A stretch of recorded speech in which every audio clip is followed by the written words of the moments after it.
You're listening to the Electronic Media Collective Podcast Network. Yeah, it's a mouthful.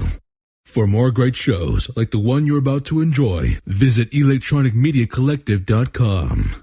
And now, our feature presentation. Ha ha! This is Lord Zed, and you're listening to the Grawlix Podcast. Listen carefully. You will be tested at the end of the show. Lord Zed, signing off. This is Melanie, and in the future, people will complain about how slow their terabit internet connection is. This is Jesse. In the future, when Marvel does their next Secret Wars event, it will be an actual secret, and no one, including the authors, will know that it happened. This is Randy. In the future, comic book readers will wonder what cranky old men of comics mean when they talk about on-page ads, because they will have never seen an ad in the pages of their favorite comics. Comics like Butterfinger Man, The Dark Chocolate Returns, The Uncanny Twixmen, and the age-old classic Batman and Red Robin. Yum.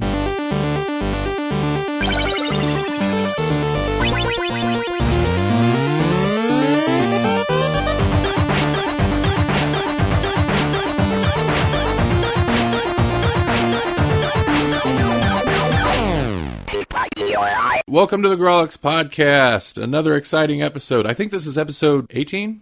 18, maybe. We're getting up there. Yeah, pretty soon we'll be able to drink. Woo! I am nodding emphatically.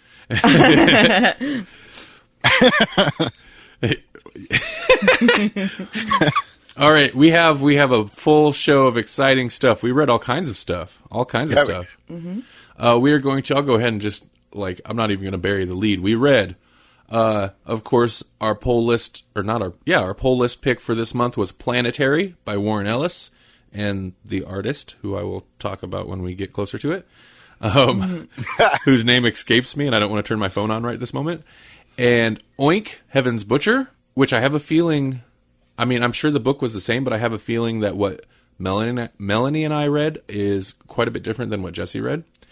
And then another Dead Air with The Walking Dead Volume 2. Huzzah! Yep, and they were all very good. Yeah. Yeah? Listeners, you're in for a treat. A triple treat. A triple delight. Ooh. Makes me want to go to Dairy Queen. This is like a Neapolitan of comics excellence. Oh, yeah. Yeah. The question is, where do we want to start? And are we going to jump right into it? I imagine we kind of would, but we probably should, otherwise we won't get through it all. But I would think, because it's not one of our regular bits, maybe we should start with Oink. Especially, and plus I feel bad because we had wanted to do it last time, and you and I didn't get through it before we recorded, so. Yes. Okay, we'll talk about Oink. And Sounds good. I have a little bit of information about it. All right, let's hear this information. Oink, Heaven's Butcher. Written with art by John Mueller. He did it all. Awesome. He did it all. Whoa! And let's see here. Just hit its 20th anniversary. Mm-hmm. So they released a kind of a remake. Like, he basically kind of remade his own book. Melanie and I read the original 3 issues that made up the graphic novel. And Jesse, I believe, read the just recently released graphic novel reissue. Yes. Remake? Yes. On the back it says, newly remastered for its 20th anniversary, and in featuring entirely new sequences of story and art. Mm-hmm. Which we did not read. No. Whoops! We read the old stuff, but that's okay. Mm-hmm. It's going to be tough to compare because I don't think either of us, I don't think we know the differences, but that's okay. Right. No, we haven't conferred on this at all, so that'll be interesting. I did see just whatever they released for promotional images online of the new art. Mm-hmm. It does look pretty amazing. I think the old art looked really great. Mm-hmm. And it suited the story really well. And the new art had kind of the same style, but it just had an extra gloss to where the artist is obviously evolved and not to put down the old art, but improved quite a bit. Mm-hmm. So yeah, what I'm looking at is digital paintings. Yeah. I think the older stuff was just a little. It's really, I think you put it well with the digital paintings, because the older stuff didn't quite have like the depth in the color and the gloss that I saw in some of the pictures of the newer art. Is it like the textures, like looking at the opening when you see our lead character, he's got some crazy like crow's feet and wrinkles and stuff, and the textures inherent there are like, wow. It still is, has a painted look. I guess not so much of a digital painted look. Mm-hmm. And then there are like different. Some of the sequences are different, like totally different layout. Yeah. So that's interesting. But anyway, the story I believe is the same. I hope so. So we can talk a bit about that, and I'm not sure where to lead off on this. I guess how we felt in general should be what we end the discussion on. Yeah. Do we have like a synopsis of what the story is about? Do. Okay. Here's a synopsis. I think this is the official like synopsis for the re-release. In a dark, oppressive future, pigmen work tirelessly as the slaves of human masters, feeding a society they cannot fathom. When Oink realizes that the dogma being forced on them is all lies, he undertakes a path of revenge and revelation. Repainted. That's what it says. Repainted. Entirely new sequences of story and art. An Orwellian fantasy, a dark commentary on our world. So I had never heard of this. I believe you picked that graphic novel up, and you informed me about it. I broke the first rule, which is I judged a book by its cover. I saw the previews on this, and I was like, hey, that looks creepy and cool. Maybe I need to read that. And so I added it to my pull list for the month. And yeah. I think this book is one of the rare, exemptions from that rule? Of the rule. Well, and I read I read the solicit for it, and it it said that it was like the 20th anniversary, and it's highly acclaimed, and so I thought, ooh, well, I mean, they sold me. They sold me on the cover. They sold me on the highly acclaimedness. Well, real quick, I don't judge books by their covers, but I judge comic books by their covers quite a bit, actually.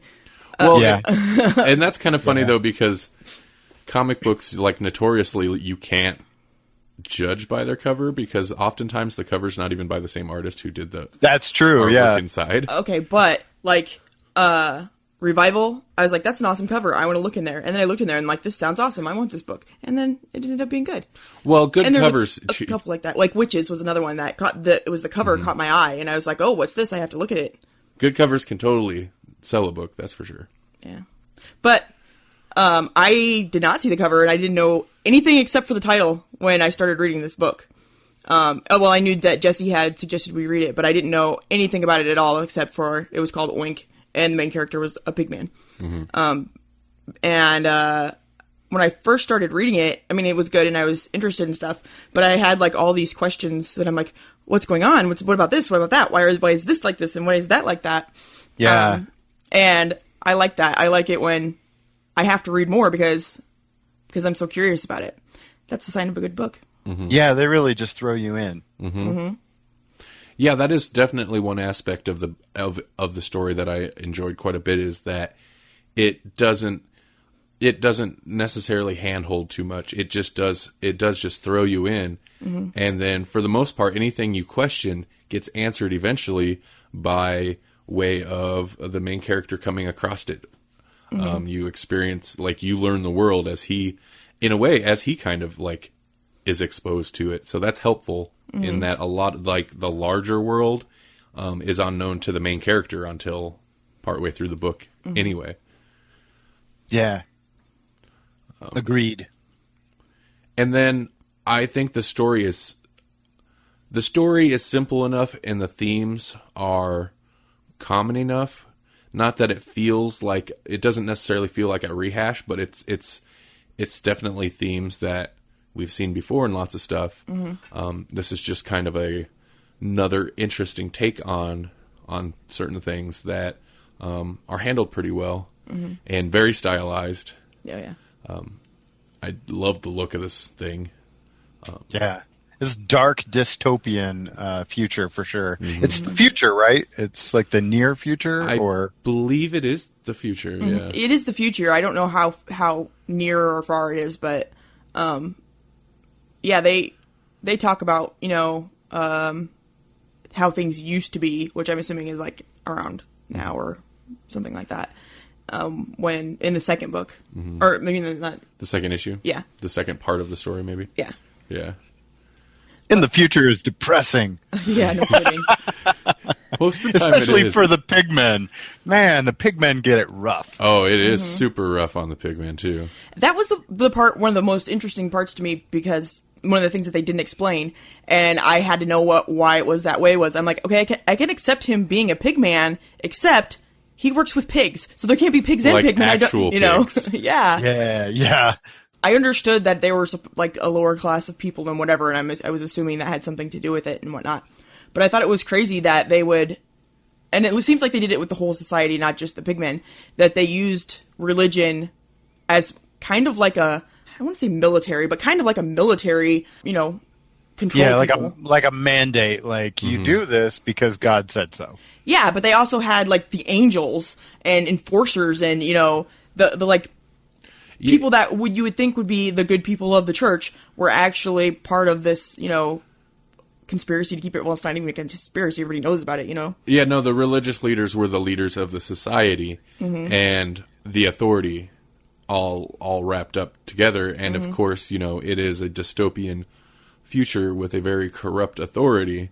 So they are the bad guys. I think it's interesting that beyond, and it goes without saying that, spoilers and stuff, beyond these certain, various priests and stuff, and the angels or the bounty hunters or the enforcers or whatever, you don't really meet hardly anybody else from the outside world other than the old lady and that her son or whatever. I think it was her grandson. Her grandson, the big guy. Yeah. Yeah. I think he runs into a couple thug types on the street. Oh yeah, that's right. When he gets out.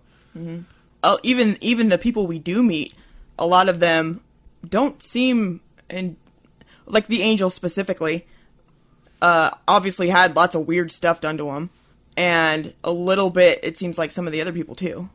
Yeah, everybody seems a little bit changed by whatever the future is.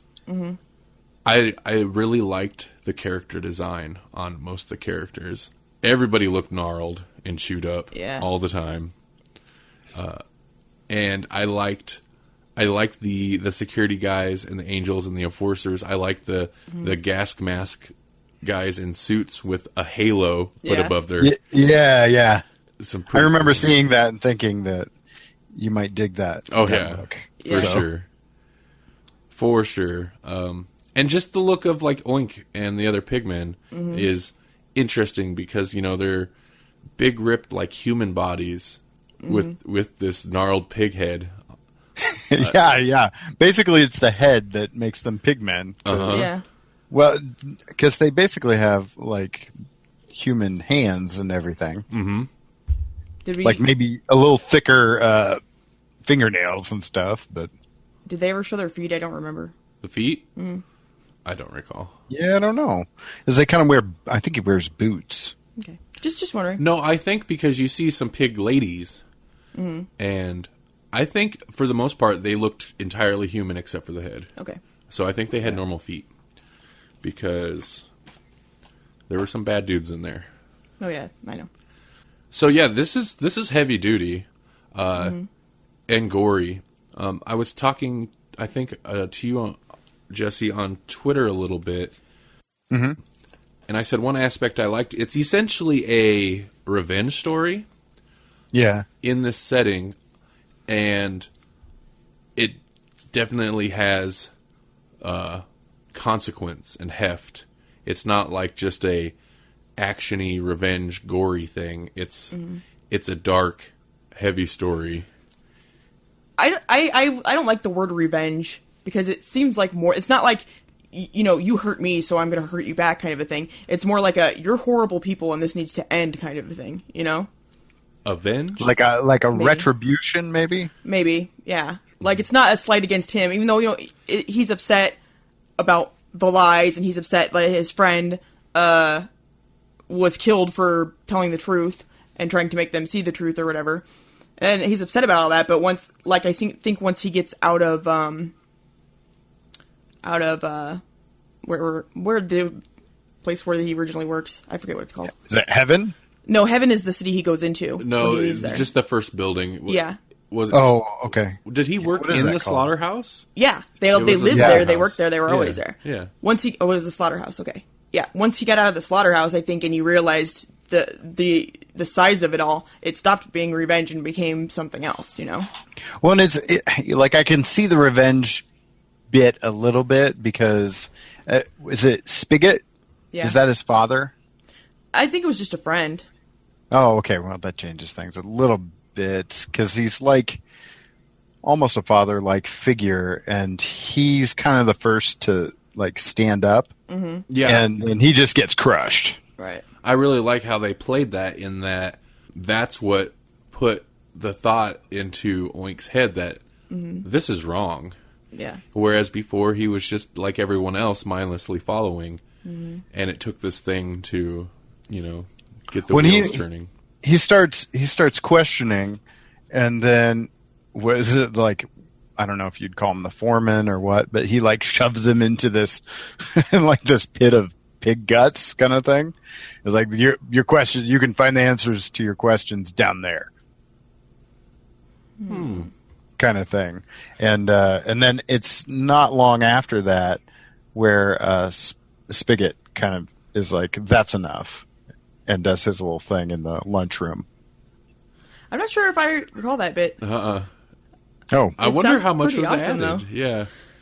yeah. It's because one of the things that he's like asking is like, why do we always like, what are we eating? Like, do we eat pigs? Aren't we pigs? Yeah, no, that was not part of ours. Yeah. Oh, yeah. No, there's this whole lead in to that where he's really young and he's like asking all these questions, and then I don't know if he's the father or what they call him, but he basically is like, yeah, all the answers to your questions are down there. Go find your answers. And then he shoves him down into this pit and just leaves him there for a while. Oh, wow. Yeah, that's... And then it goes on, and he's like, as the years went by, my questions stopped.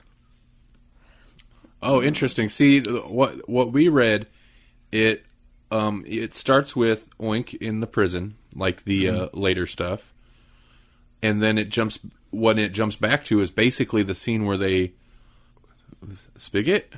Yeah, Spigot. Yeah. Well, he questions. Mm-hmm. He stands up and says something during like their daily sermon thing or whatever, and gets murdered right there. Mm-hmm. Oh yeah, so they jump over that little scene then, yeah, because that's right where as the years went by, my questions stopped, and then it basically jumps into that. Oh, interesting. Okay. Yeah, in this it didn't add that, so you just had the assumption that he just never questioned it. Yeah, and it wasn't until I think it was shortly after that it had like a weird. It was like art, but it seemed like a dream sequence kind of a thing of like it had all the pigs like just like going down conveyor belts into people's mouths and weird things. Oh, I don't know. Mm-hmm.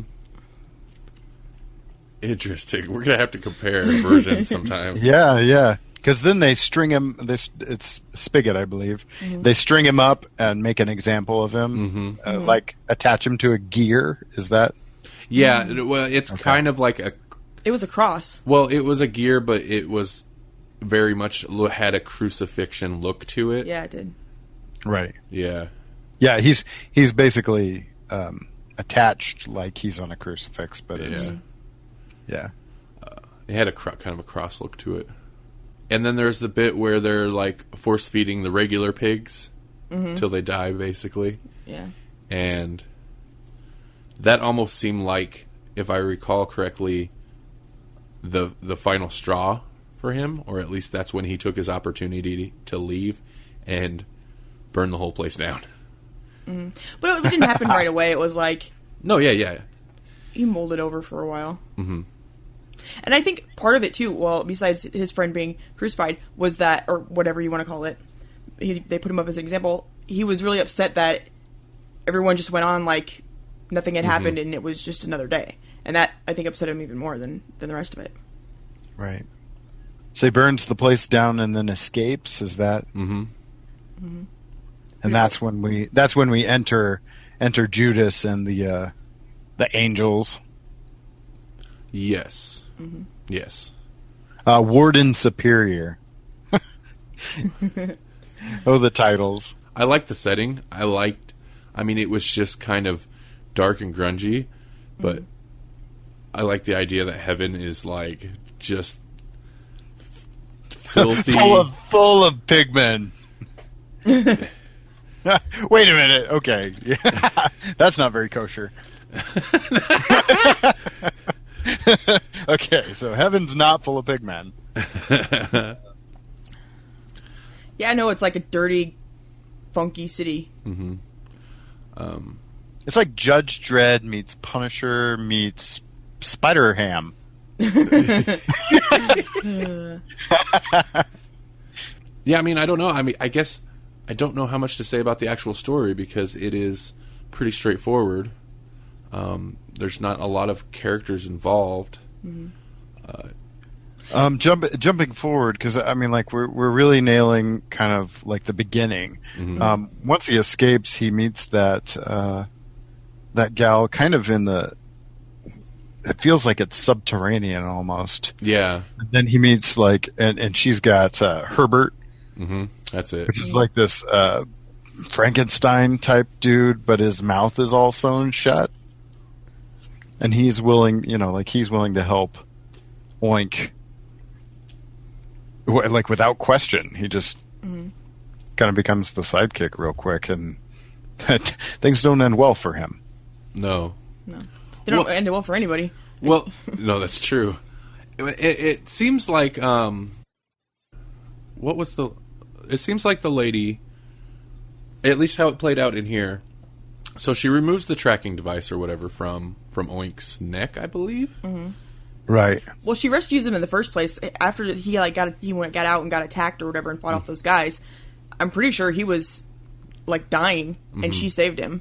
So right there, And then she sent Herbert along with him to go check something out. It was okay. He woke up and she'd removed the tracking device, and that's when we learn about things. She was basically filling him in on the history of the world. Yeah, it used to be different, and there were wars, and then heaven won or whatever, and this is what we got. And then they made the pigmen out of whatever, and explains all the things. I guess there is some pretty straightforward exposition dialogue, huh? Yeah.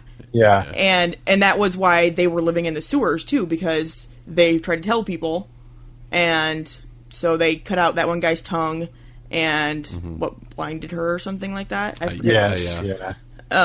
So she sent Herbert to show Oink like the factories where they were made, I believe. Yeah. And then when they return, she's been burned or whatever. And so I think Herbert is like, all right, well, I'm going to tag along with this pigman, kind of also out of a revenge thing, and like, what else has he got to do at that point? Yeah, and plus, I mean, they had already cut out his tongue, and besides, before killing her, blinded his grandma or whatever. They were already kind of on the opposite side of the. Oh yeah. Yeah. The controlling parties. I don't know. Have you guys ever seen? This is like a tangent, but not. Ralph Bakshi's Wizards. Mm-mm. It sounds kind of familiar, but I don't. It's very dystopian future, and it has a lot of the like fascist symbolism, and I guess looking through this, like when they're taking out the gas mask angel, he's got the red armband which has a gear on it, or the symbol of the heaven symbol or whatever, and it really just reminds me of It reminds me of the characters in Wizards. So, I think I've heard of it, but I've never read it. I know. Well, it's a movie, but Oh, well, then there's a book that seems very similar. yeah, But it's an actual book, not a comic book. Yeah, it might have been a book first. I don't know. I'd have to look into that. But Wizards is pretty old. In fact, you can find it on YouTube and watch the whole thing on YouTube. Well, maybe we should have to do that sometime. Yeah, it sounds cool. Yeah, it's magic versus technology kind of thing. Like magic has taken over, but someone had discovered old technology in the form of like Nazi propaganda. Oh, nice. Okay. Yeah, and so it's got, when I say fascist, that's what they go straight Nazi. Right. I mean, yeah, it definitely has that,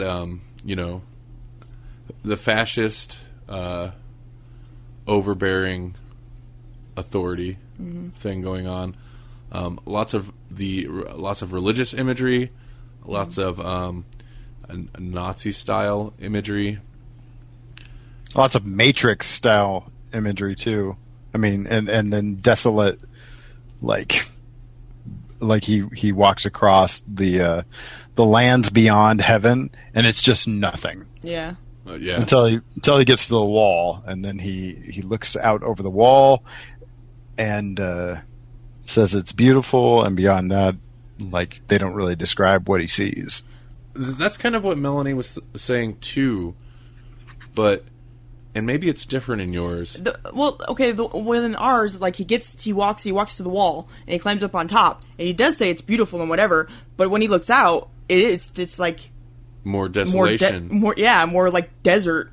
And nothing. And see how I viewed it was, and it's a little hard to tell, at least in what we got, the last frame of that. He walks up to the wall and looks over, and then there's kind of the shot of like more nothing, and it looks like there's like the raised up, it would be like it's like craters. Craters, yeah. And I took it as Heaven was in one of those craters, and he's looking out into this desert area, and you see other craters, and in my mind, I'm thinking there's other cities in those craters, and that I kind of liked the idea of a glimpse at the world, the larger world beyond even just that. Yeah, because what I'm seeing is different. They basically just pull away from him, and he's like backlit on top of the wall. Really? Yeah, so he's like standing on top of this car that is on top of the wall, and you just pull back away from him, and then eventually it's just the skyline of the wall with like the sun peeking through the clouds, and he's backlit as just like this blip on top of the wall. Really? I don't know if I like that better or not, but that is definitely different. Yeah. Oh yeah, no, that's definitely different. Because here, he gets to the top of the wall, and we're seeing him, like, he's walking towards the wall. I like that it looks like the wall's made up of old cars and junk, or at least there's a bunch of cars and junk along it. And then you've got a page with two panels, a larger panel and a smaller panel, and you're looking, like, front on at Oink. And then the next page is pulling back from him, except he's looking, like, towards camera. And you pull back, he's on top of the wall. You pull back farther, you can see that it's like the top of like a volcano-looking crater. And you pull back even farther, and there's other craters and a lot of like deserty area. So that's interesting that he decided to change that to where you don't see anything. I like that idea of, it's beautiful, and then you don't know what he's looking at. Maybe it makes it seem more hopeful, because I know you thought there were cities, but I didn't think that. What I was thinking was that it was just the world had kind of gotten screwed and was desolate. And I think that he thought that was beautiful because the world he lived in was so messed up. It would be better if there was just like nothing there. Well, I'm assuming it is kind of desolate still, because there's a lot of open area there. It's not like just a ton of craters. No, I know, but I mean, I'm talking about his frame of mind. Oh, yeah. Being different, being like, yeah, there should just be nothing rather than this. Yeah, no, that makes sense. Okay. But in the later on, like, it'll occasionally go to where he's talking to the priest when he's in prison. And I think even says towards the end that he killed thousands of people that day, and he'll kill thousands more. Later. Yeah. So obviously there would be other places for him to go and kill all these people. And where's he at in this prison? Because it kind of seemed like he left heaven in total ruin. Right. How does the epilogue end for you guys? Okay. I'm assuming that they didn't totally change the ending. I would really hope not, because that's what I think adds a lot of the heft to it. Epilogue, he's talking to the priest guy. And then you've got, you would have to assume it's hanging Oink from, what are those electric line poles? Light poles? Not light poles, but power line poles. Yeah. Uh-huh. And there's the bird on the top, and the bird flies off. Yep. Okay, good. Good. I was hoping he didn't change that, because that's like a pretty strong image. Well, and then can you see the other people hanging like behind him? Behind too? him? Yeah. There's like, Yeah. I mean, there's silhouettes, but yeah, there's other people behind him. Right. So cool. Yeah, so it's pretty final. Yeah, exactly. I think there was more. I think there was another Oink past this. Really? But, I mean... Kind of like the Crow, though? Like, well, it's Oink, but it's not Oink? I'm not sure. I didn't look into it too much, but I would assume, because between his execution and this is basically his origin story, you get the impression that there's been a lot of time passed. Like, even when he talks, his language is like less grammatically correct earlier on, but when he's talking to the priest, he still says things a little funny. But if you notice, it seems like he's more well spoken. So I assume that like he's aged quite a bit, and they hint to him having murdered a whole lot of people beyond heaven. Yeah. So that I think the finality of this hurts. If there's a sequel that does follow him more, hurts the sequel in a way, but it does at least still leave open lots more adventures. Yeah. Right. Okay, that makes sense. Because there is that time jump between him standing on top of the wall to, he's in prison. And he's really gnarled at the end. And I mean, he's a little gnarly in the beginning too, but he looks like he's been through a lot more than we saw him go through. Yeah. Right. But I enjoyed it quite a bit. You can tell it's a product of the 90s, but I don't think it feels dated reading now. But you can definitely tell, like, it makes sense that it came from right in the middle of the mid-90s. It's like, what if the Punisher had starred in Orwell's Animal Farm? That's actually probably a pretty good assessment right there. Oh, that's funny. Get on that, Marvel. Yeah, I enjoyed it, and it went really fast. I mean, like we went from, what did we read last? Oh yeah, Bring on the Bad Guys to this, and it was like, whoa! I read this in like 2 sittings or something. Yeah, you had this ready to go last episode, but we hadn't got to it yet. Yeah, When I had read it like right away after like 2 months ago's recording. So I actually had to flip through this to remember a lot of things today. But this, along with our poll list pick that we'll talk about later, I blew through both of those really quick. Yeah, me too. Yeah. And they were both, with the exception of the fact that like the end of this is like it is a downer and it is so final. I didn't necessarily want to like feel like I needed to read on, but I could have read more Oink. And then the poll list pick, I was really tempted to keep reading, but I didn't. So, Well, it's like you got a little taste. You're like, oh, where's this going? And then Walking Dead was we'll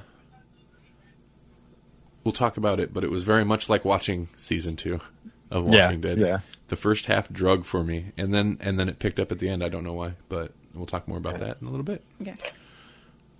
Any final words on Oink? Would you recommend it? What else? I wouldn't recommend it to kids. Oh no. No.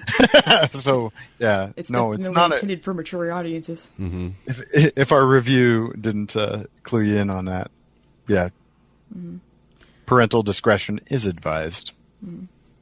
Yes, there's violence and Vulgar language and And a lot of really disturbing images. yeah.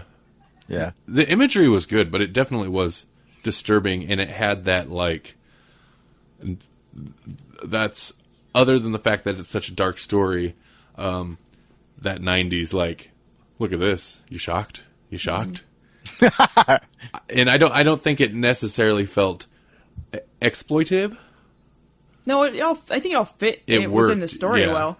It's just... I think if the concept sounded cool, and if this was filtered through someone else, it would have come across as like, oh, come on, you're trying too hard. But I think it really just works here. I'm not sure what Oink does to be likable, but he is kind of likable to me. He's like that anti-hero kind of character. Yeah.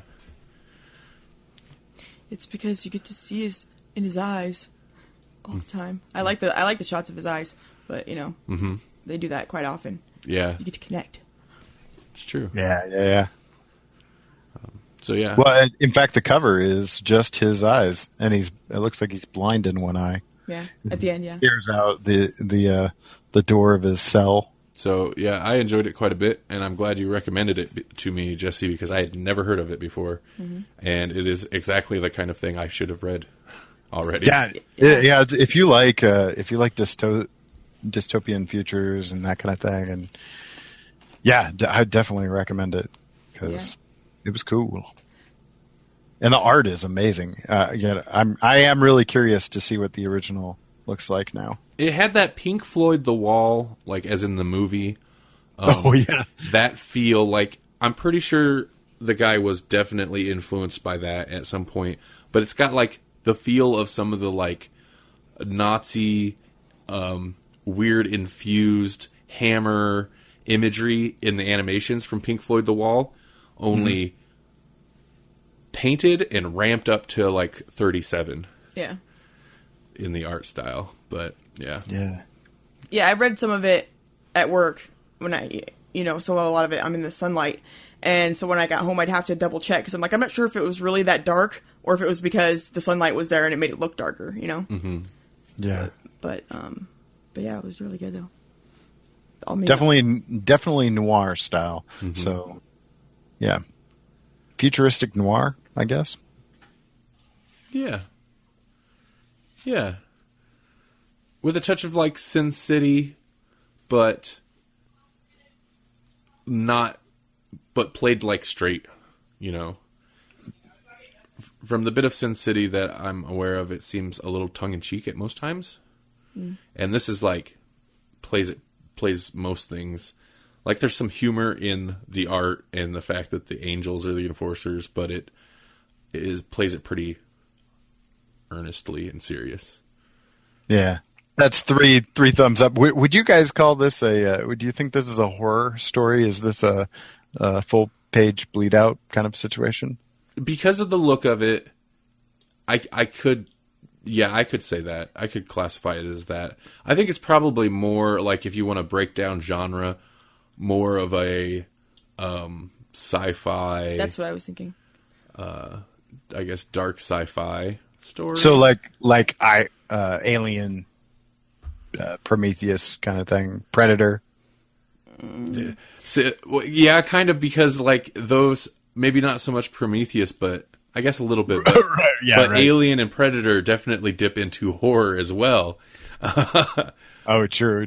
It's like it seems like a Twilight Zone type thing to me. Like it fits with sci-fi and horror in that weird kind of in-betweeny area that a lot of Twilight Zone stuff did. It works as horror because it's dark and horrific, really. But if you like analyze the setting and what exactly happens, it'd be kind of a sci-fi right okay tale. A sci-fi noir tale, noir horror, which is fun to say. Yeah, you just keep saying it because you want to say it. You like the word. Well, then I'm going to see her like, Bubbleope, Potawatomi.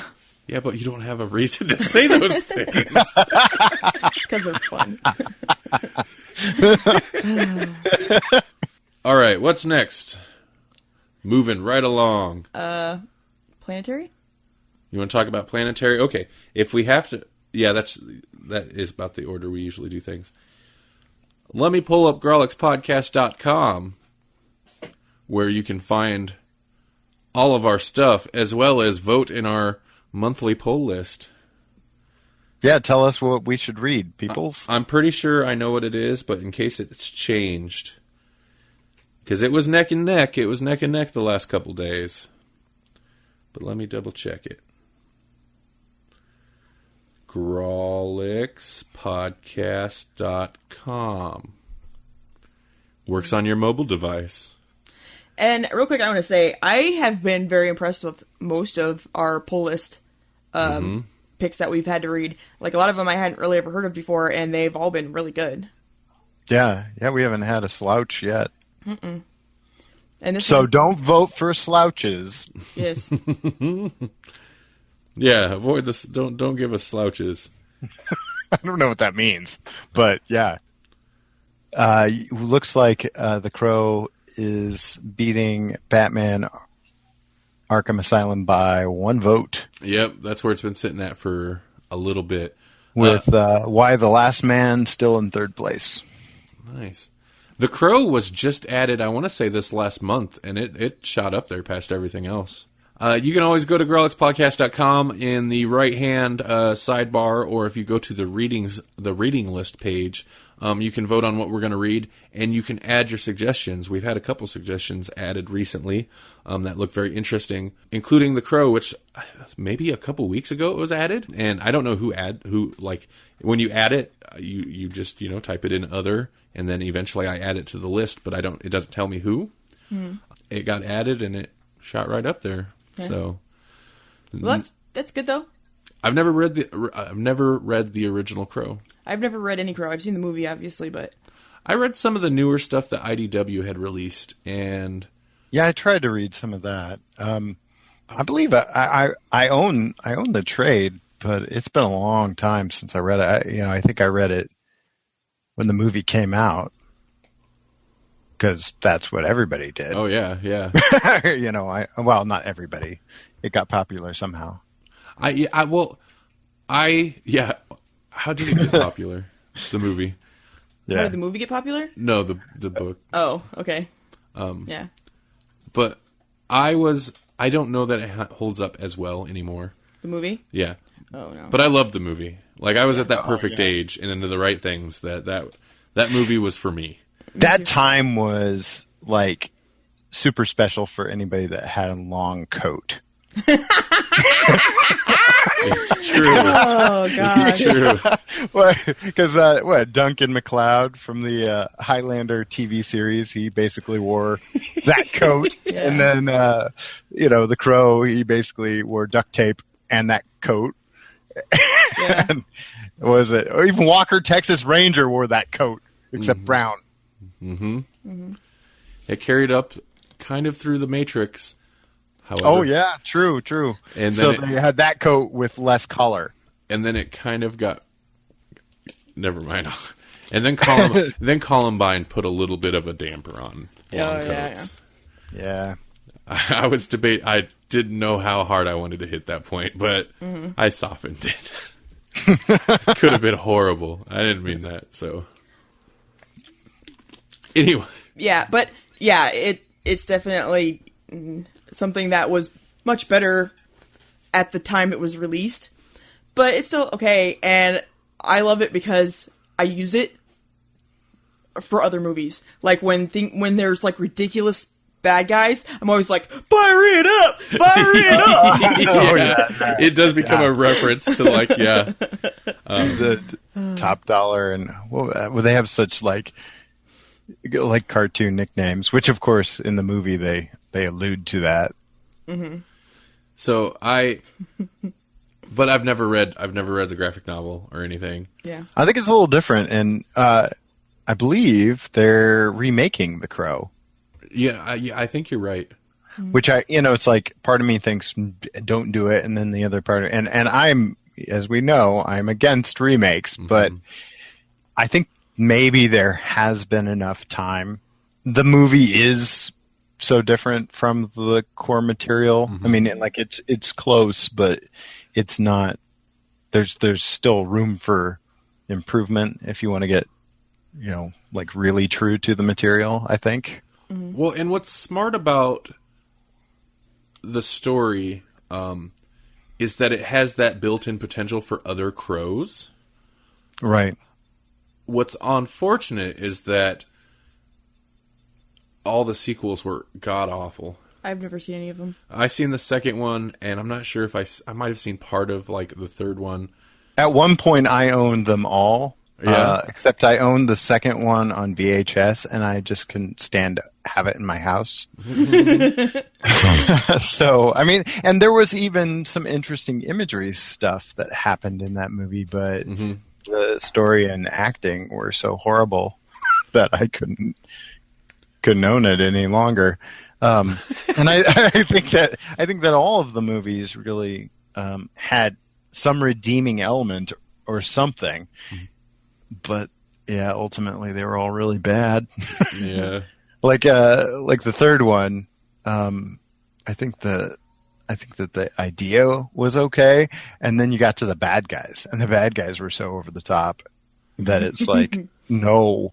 I think the same thing happened with the last one. I can't remember who the last Crow was, but it was like a name. Like they finally had a name attached to it. Which one had Edward Furlong? That's the last one. Okay, long after long after T2.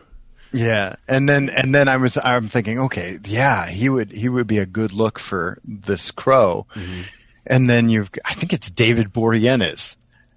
And he can even play a bad guy, but usually his bad guys are pretty campy. And it's like, okay, granted, the first Crow had some campy bad guys, but this is just like you threw a Batman 66 villain in there. Yeah. I'm like, oh no, you guys gave him a horrible script because he could do a lot better than this. I remember there were a lot of copies of The Crow floating around when the movie came out, but I just never got my hands on one. Well, they immediately remade it too, I believe. Didn't Todd McFarlane do a remake of The Crow not long after the movie came out? Sounds like something he would do in the 90s for sure. Because it's J.O. Barr. Yeah. Is the original author and artist, I think. I think he does it all. I think it's another, like Oink. It's all one guy. But then, yeah, I think that Todd McFarlane did a version. So I'm not even certain which version I remember better. So yeah, I'm definitely I'm excited to read it. I'm curious how it comes across. Would definitely be a good double read if there is such a thing with Oink. Hit that dark 90s thing going on. Yeah. Oh yeah. Double feature. Yep. Artist writer dark 90s double feature. Yes. So that's what we'll be reading this month, and we'll talk about it on our next episode. But today we're talking about something else. What are we talking about? What are we talking about? Specific, I can fill you in on what we're about to talk about. Planetary. Specifically Volume 1, which is it's Planetary Volume 1, All Over the World and Other Stories, is written by Warren Ellis, art by John Cassaday, and color by Laura Martin. And this ran 27 issues and 3 one-shots. We are going to be talking about issues number 1 through 6. All right. I don't have a synopsis because it's kind of wild, and each issue is almost its own thing. So I figure we can kind of break it down like that. Mm-hmm. And I enjoy that. And I commented to Randy after I started reading it. I'm like, it's like watching episodes of like an X-Files or something, only cooler. It is very much that way. It does have, it's not monsters always, and several of the issues connect the storyline. There is storylines that thread through, but it is almost a monster of the week, and you've got your reoccurring characters of like agents, so to speak, to investigate or at least kind of get involved. My initial thought was that it's kind of like a modern day League of Extraordinary Gentlemen, but without pulling literary references. Right. It's almost pulling, current pop and comic book and movie references. It uses non-copyright infringing analogs for a lot of popular characters, and I thought that was interesting. Right, yeah. So the first issue, I'm terrible with names, including character names. We basically meet who we are going to go. The reoccurring characters here. Mm-hmm. You've got, I want to say his name was Snow. Yeah, the guy's name is Snow. He's a kind of a white-haired guy who's been alive for a very long time. Mm-hmm. And we meet Jaquita Wagner. There you go. That sounds right. I'm going to go ahead and open the book up here because... And then the drummer. Yeah. And that's kind of our trio of characters. I believe we come in on Snow. Yeah, it starts, I believe, with him in the diner in the town where he lives. This first issue is just kind of like putting the team together, basically, right? Yeah. Yeah, he's sitting there, and she shows up and basically asks him if he wants to become rich and go do stuff, or just sit there. Yeah. Well, yeah, because, okay, and they all have kind of, they all have abilities. Mm-hmm. And the first thing we learn about Snow specifically is that he's about 100 years old. Mm-hmm. And he looks 30, 40. I'd say 40. Yeah. Yeah, middle-aged maybe. Mm-hmm. And we know that he's basically been hiding out from the world in some kind of crappy area for a couple decades. Yeah, it struck me as interesting that they chose to have him in the desert because he looks like an albino. And I'm like, really, you're going to have a guy that white and he's going to be living in the middle of a desert to hide? Yeah. I hadn't really thought about that. And, he has cold powers. Yeah. So that's interesting. And then, did you say Jaquita? Jaquita? Mm-hmm. We don't really find out what all her powers are. They just kind of, show them off here and there. Yeah. She seems indestructible and super fast and super strong. Right. And that seems to be her main thing. But they don't ever really, at least in what we read, get into... We get a little bit of Snow's backstory, kind of, but we don't ever really get hers at all. Mm-hmm. And then the drummer communicates with machines or something? Yeah. And he's got you can't, an anti-surveillance field around him or something. Oh, yeah, huh.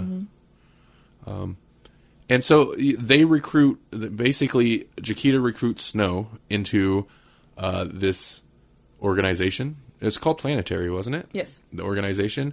Mm-hmm. And for the most part, it just kind of seems like their job is, and this is just telling you everything, but what we read is their job is to go and kind of investigate, kind of record data about strange occurrences and strange entities, and it seems like for the most part they're not supposed to get involved, although they kind of do.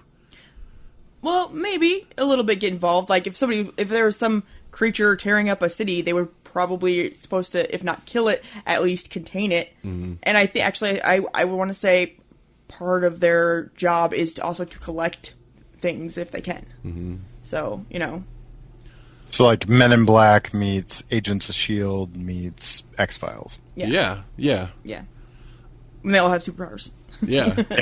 Yeah. There's a lot of they pick this comic book thing or this movie thing and then kind of dig into it. This first issue you have, did we decide that he was kind of like a Doc Savage character? I thought he was a Doc Savage character, yes. But this guy who is also 100 years old who had a team back in the, it would have been what, the pulp in the golden age of comics, like that type of team, and a pulp novel team of like superheroes.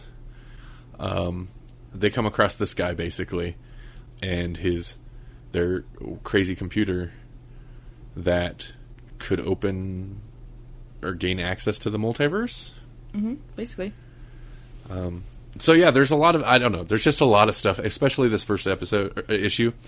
There's a lot of stuff going on in terms of like ideas, because you've got this pulp novel, golden age comic superhero team. You've got this guy who's basically been, so to speak, standing guard in a cave since how long? The 40s? Like the 40s, yeah. And his legs are all like deteriorated. Oh God, I can't say that word.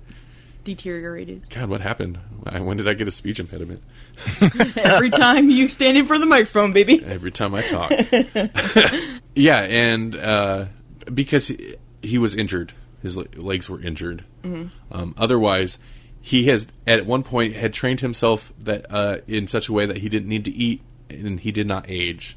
And he didn't sleep. Or didn't need to, at least. I don't know.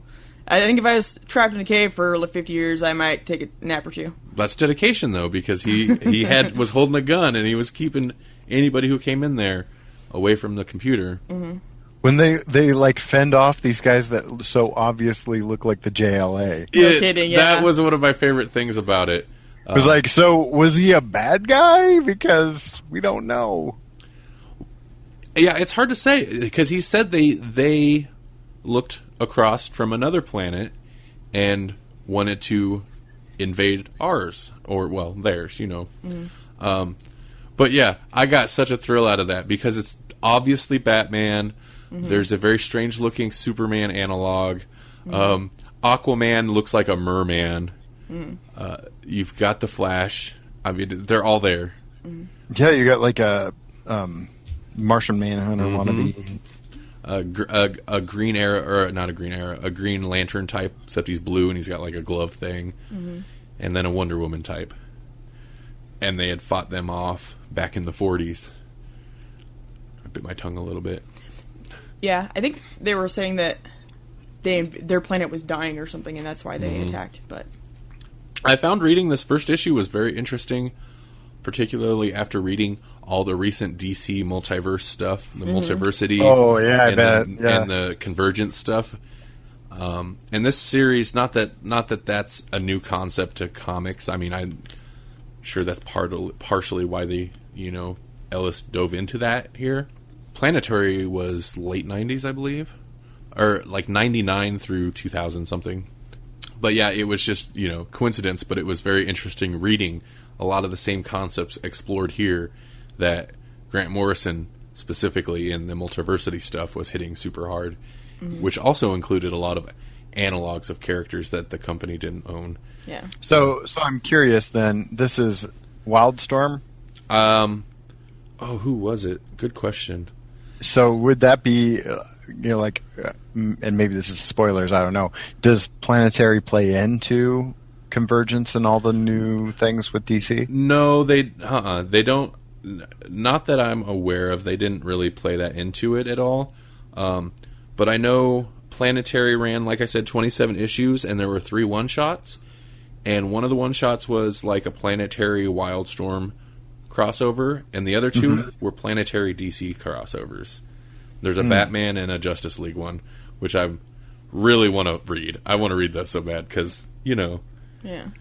Well, especially in light of this issue. Okay, I'm just curious.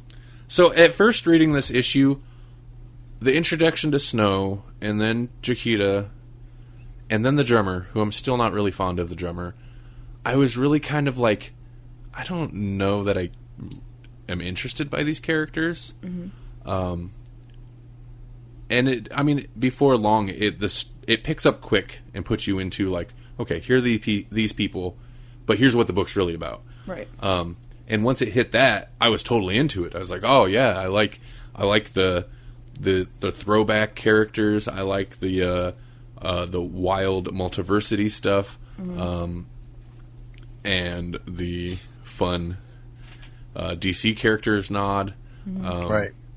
And then as I read more issues, I'm still not a fan of the drummer, but the main characters became more interesting to me, just because of the mystery that they build around them. Right. I personally am not especially fond of any of the characters, the main characters, but I don't care because it's not about them. It's about that's a good point. The other stuff, and that's what you want to read, or that's what I want to read at least. Do we want to talk about issue number 2? I love this one. Yeah. Yeah. Issue number 2. We go to Island Zero. Oh yeah. Is that what they called it? It's either Zero or X. It's one of the two. The cover had me intrigued. I was like, oh, what's this? Then we're following some guys. It's like kind of a radical group, and they've gone to Island Zero where nobody's supposed to go. Mm-hmm.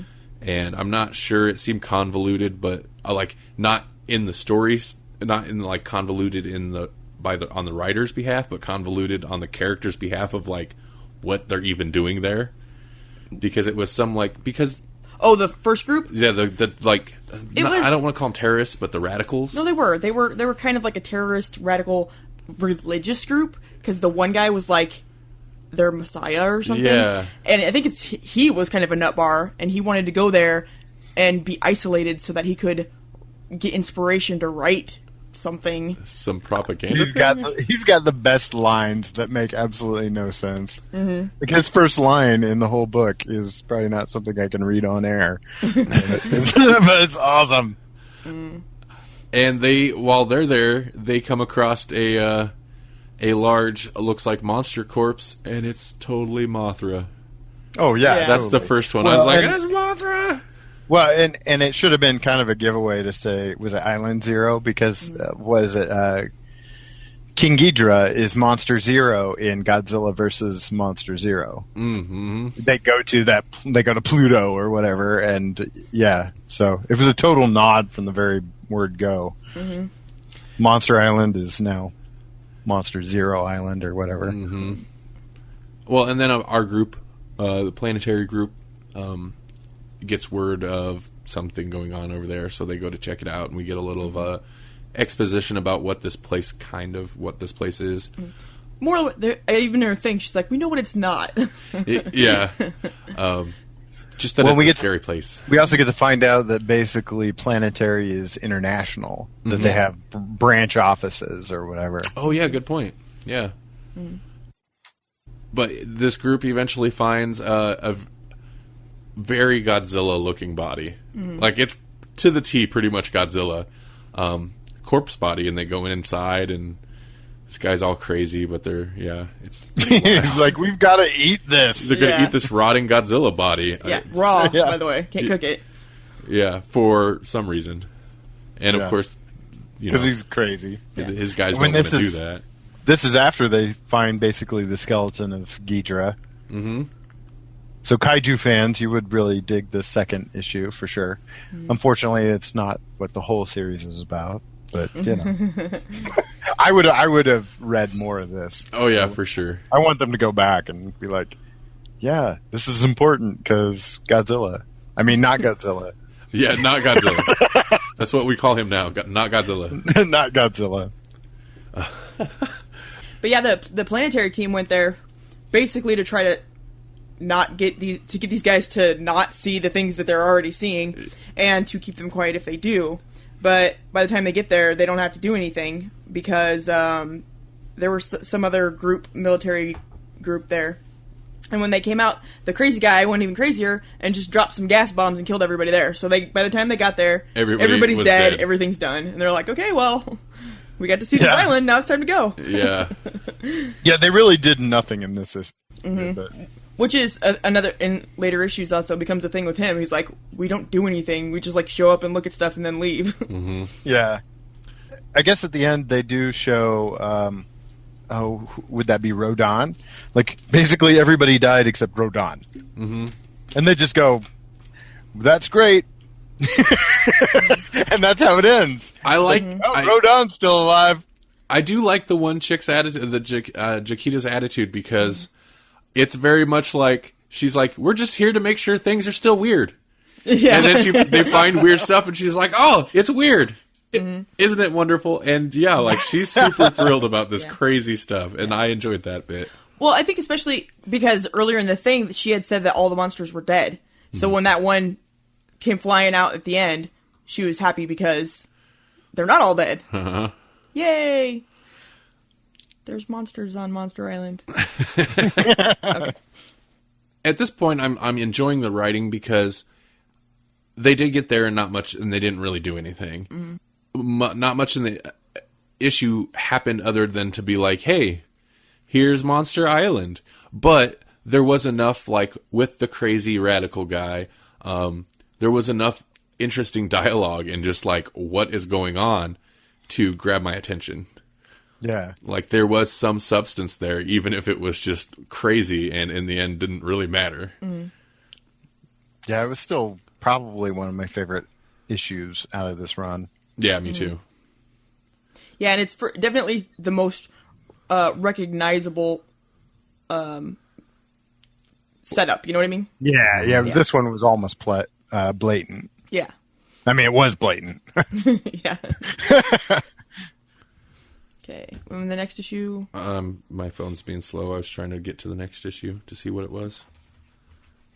This is the one with the ghost cop. Oh yeah, Ghost Cop. Okay. I don't know if this is a play on anything. If it is, I'm not familiar. But this one was really strange. Yeah. It was. Did you not like it? It's my least favorite. Yeah. Yeah. And this is probably part of what annoys you is about this one. I like that it hints on some like big crazy things, but it doesn't really go into it. Like towards the end of this issue, they find that big like ghost machine with hard drives and stuff. And then they don't like ever really discuss it again. I mean, it's mentioned later in a later issue, but it's not like explored. Yeah, that was like the best part of the book was this big machine coming up from the ground with like souls in it or something. I'm like, that's awesome. And then they do nothing with it at all. So you could call it a ghost in the machine. Oh, wow. Yeah. So yeah, this is basically we get a little tale of revenge from beyond the grave, kind of a Crow type scenario. It is. Oh, yeah. With this ghost cop whose ghost guns shoot very real bullets apparently. Yeah. That can zig and zag. With fire zigzags. Yeah. So yeah, we come in on this ghost cop is blowing away these bad guys. That I enjoyed this one because there was some fun sequences. That beginning sequence, there was some interesting stuff done at the very first couple pages, and then kind of the actiony bit I thought was cool. The idea of like he's intangible, although of course his bullets can kill you. So like the bad guys will drive right through them with his car, but as they're driving through them, he could just blow their heads off. Yeah. I thought there was some pretty cool stuff done with the art. The one bullet that takes a 90-degree turn to hit the guy. So yeah, that was kind of cool. Mm-hmm. And Elijah Snow is a bluegrass fan. Oh, really? I don't remember that. Yeah. He says it in there. I think this is the issue. I guess issue. that makes sense with his age, huh? I think this might be the issue you were talking about where they go to like the local branch. Okay. And talk about how long Planetary's been around. Yeah, and there's a lady that works there that's been working with Planetary longer than any of those three. Mm-hmm. And Snow was like, "Oh, I thought you said Planetary was, only 3-4 years old or something." And she just said she had assumed so because she hasn't met anybody that's worked there longer. Yeah. So that's kind of interesting because that hints at like weirdness within the organization. Like, well, it's already weird to begin with. It is weird. I mean, it's built around weird, but like, why is there no one out that's worked there for longer than that? Yeah. Well, one thing we didn't touch on is that there's only 3 field agents, and then there's what's referred to as the fourth. Yeah. And he's a character, or she's a character that we don't know anything about. Mm-hmm. Except they have lots of money, and they give them the resources to do whatever they want. Mm-hmm. And that's all that they know about them also, which is great. Beyond that, I'm not sure what to say about this issue. It was pretty straightforward. I liked it. But yeah, I guess there's not a lot to... And similarly to the Crow, though, I wanted to add, the dead cop guy is the ghost cop is the current guy, but it seems like somebody's wronged and killed, and they become like that ghost cop guy until somebody else is wronged and killed, and then they get to become the ghost cop guy. It is very much a Crow type thing. And it just like, keeps going continually. And the guy said something that I found interesting because he was like, there's no heaven and no hell when you die, so this is the only revenge that we get. And I'm like, whoa! I can't believe they're gonna like toss that in there.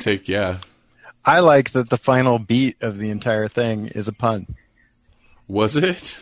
Yeah, he's like, you people came looking for a mystery, but there is none. There's just us. Oh, yeah. And Drummer's like, did he say justice? No. Just us. And that's it. Last page. Mic drop. Boom. Mm-hmm. And then the next issue, we're up to issue number 4. We're cruising right along. We are. This jumps back to the first issue, doesn't it? Is this the one?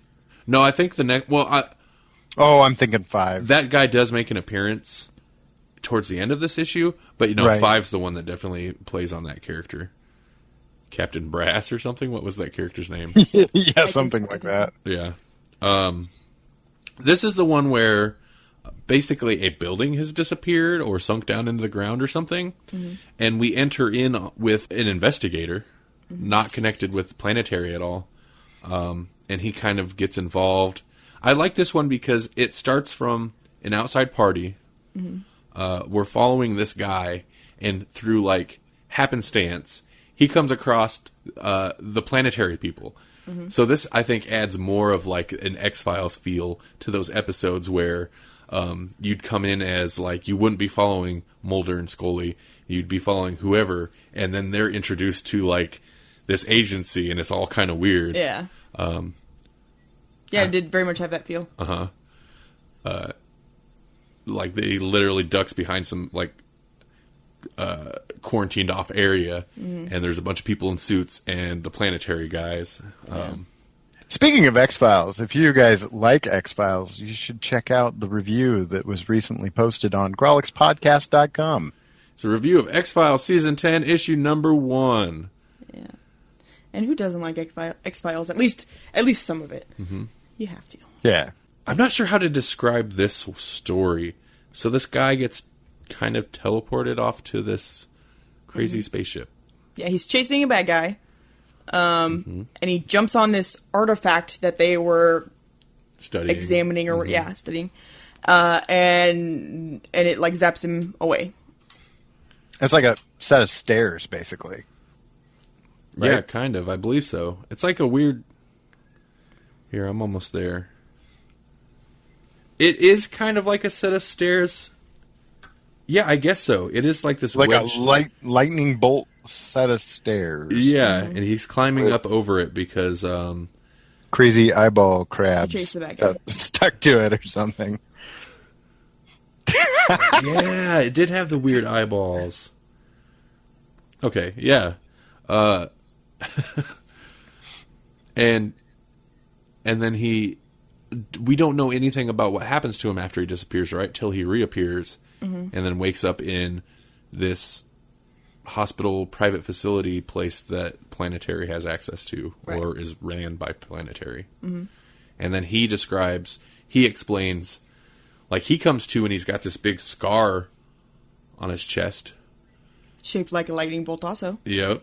And then he explains what's going on to the Planetary guys. And basically, and Brass is giving him the old side eye there. I don't know why. Yeah. I was curious about that too. And also, the color seems a little off because he seems very dark in that panel. Yeah. Like his skin tone, like he's got that like bronze look anyway, but his skin tone was very dark to where I was like, who's that guy? Oh wait, is that guy? It's gotta be. His legs are all crazy. It's like, what if The Rock were a ginger? Yeah, kind of, yeah. Yeah. Whereas in the other issues, he's not quite that dark. He does give him a weird, like, kind of a dirty look, and I don't know why. I think it might have something to do with him having just gone in and then got shot out with some obvious modifications of an artifact from another dimension when that guy just spent 50 years trying to make sure nobody from another dimension came to screw up his world. Good point, yeah. So He's like, I smell multiverse. right. Yeah. I'm saying he might be a little bit wary of that, you know? So yeah, this spaceship we discover had crashed forever ago here, but it's designed to travel between the multiverses. But it can't fly on its own. Yeah, it needs pilot. It's kind of a sentient craft, but it needs a crew. Yeah. And this guy selflessly apparently was like, yeah, okay, I'll do that. I'll give up my life here to pilot this thing and Go find, 5 or 6 other people to join me.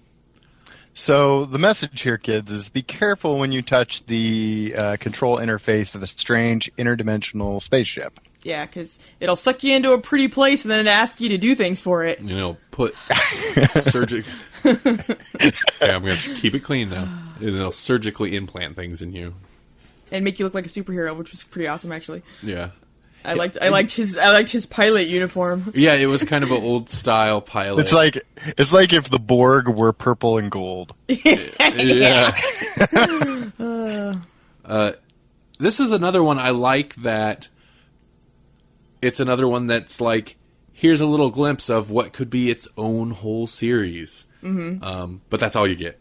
Yeah. Here's Monster Island. Here's this crazy new superhero pilot, interdimensional traveler type guy. Yeah. But we don't get to follow him. We don't know where he goes. Right. This is another one of those moments, too, that I guess maybe I do kind of like some of the main characters. Another moment with the Chiquita where she's like, this is what I live for. You get to go and see this crazy stuff, and it's amazing and wonderful. But she didn't want to... I think Snow, kind of jumps on her case, and this is where he really starts to be like, why can't we, why are we just watching these things? Why aren't we getting involved? Because he gets on her case, is like, this is exactly what you are looking for, but you just don't want to look. You don't want to get involved. You don't want to pilot the thing or be involved with as the crew yourself. Like what's or I think more importantly, they weren't going to help him, find anyone or do anything like that initially until he said that. Yeah. So they not them being. Oh yeah, and then Snow threw himself into it, and it's like, yeah, no, sure, buddy, we can. Yeah. We'll get you anything you need. And they're kind of like, what are you doing? And he's like, I'm being proactive, you know? Yeah. I'm getting involved. Why aren't you guys? Exactly. So, yeah. Yeah. I don't know. This might be one of my least favorite. Yeah? I mean, I like it. I like the ideas behind it, but it's almost, I don't know. It was okay. I mean, least favorite is not bad. I like this one. Yeah? Yeah. I like it's a good choice. He's like a private detective and obviously has some kind of training in some nature, but I like the idea of just some random guy falling into this amazing scenario, And then, when he comes back, just totally willing to take it on. Just like, yep, I'm doing this. This is my life now. Yep. I'm wearing the purple and gold. I look like Shazam, Flash, Borg, purple guy. Yeah. And then the next one, I think, is almost entirely flashback. Yeah, the next one we learn a whole lot more about Dr. Brass. Dr. Brass. Mm-hmm. I'm looking at the cover. I like the cover. He's definitely a Doc Savage looking character, and it's got he's got this crazy gun with 3 barrels, and it's got a bunch of different years, 1950, 1973, 91. It's behind him. I'm sorry, this has nothing to do with that. Did you ever actually get you to read Doc Savage? I haven't read it. Oh, I just talk about it so much that you know. Yeah, you told me everything I know about Doc Savage. Okay. Which is not necessarily, I should read some. You should. It's good. For, really old pulp novels, but... I think he's been brought back in comics fairly recently, too. Yeah. Mm-hmm. He gets pulled in once in a while. Mm-hmm. And speaking of old pulp novels, this one has a lot of cool cutscenes that basically look and read like kind of a pulpy fiction thing. Right. Yeah. You get passages, and I like the little scenarios where they're fighting like strange creatures under LA and just different crazy wild monsters they're fighting. I like that glimpse at that old golden age and pulp era of like, this is what superheroes did then. They fought weird creatures from outer space and stuff like that. Or that crazy whatever chariot that left people all like half in the ground. Oh yeah, that was weird. Yeah. Most of this is flashbacks to that during a conversation between Snow and Brass, who are exactly the same age. And there's something something going on with that date, because there are apparently several people born on the same day that are all still alive. Yeah, at least 3. And they mention that they both know one of them. And Snow kind of seems to infer that he has more of a history with... It was a woman, right? Yeah. The third one. But we don't know really anything about her. Right. There's some really nice character moments in this that I appreciate. I like when they can pull off like such a glimpse into a character's emotion without even like word balloons. Because, here, I'm looking at the page and... basically Brass is like, because he figured when he was in that cave that it was maybe the 70s, because he had no way of really keeping track all those decades. And he's telling Snow that they could have told him it was like 1999 or whatever, that he could have handled it. And he says, 44 years and I thought it was 30. That's not bad. I could have handled that fine. And then, but the next, like, the panel below that is his, like, kind of a closer up on his face, and he looks kind of bothered. And I just like that glimpse into, like, he says, I could have handled that, but then the next panel is like he's kind of actually seems pretty upset about it. Right. And the art there is nice. It just conveys that really well.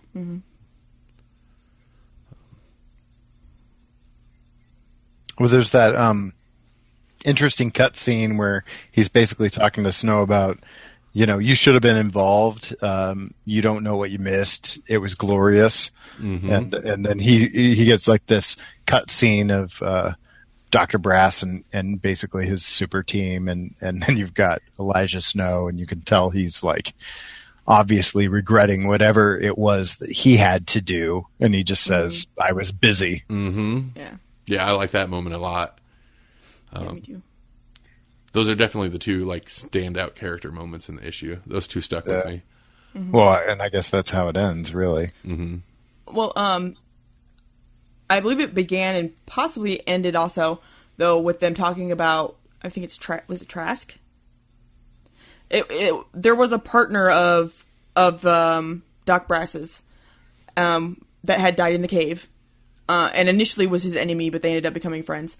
And his daughter currently runs this company that I think has been involved in some of the like that last story of the company that was investigating that building disappearance was the company that the daughter of Brass's colleague owns. Hark. Yeah, Hark. Okay, Hark. Close. It was a kind of a yeah. So there's interconnection there, like even more interconnection there. Yeah. And that also amused me because that guy's been in a cave for 50 years with that guy that died while he was in the cave with him, and he's questioning him about what his daughter's up to or something. What do you know about? He's like, I don't know anything about it. I was stuck in a cave for 50 years with this guy. Yeah, I like that. And the guy, and Brass even calls Snow out because Snow's asking him these questions to the guy who's literally been in a cave for 50 years. And Brass even calls him out. It's like, why are you asking me? So yeah, that was good. There's more like, you get more like, well, what's Snow's story? What's he been up to and stuff like that. Yeah, and it's more of they're all one-offs, but there's seems like there's little connections all over the place. So. All right. Last one. And then the last issue seems... Last one we read anyways. The last one we read. The last one of book 1, right? Yeah. Yes. Issue number 6. I'm totally going to keep reading this series afterwards. Me too. It's only 27 issues. I'm going to blow through the whole thing. And I really want to get to those one-shots. Yeah.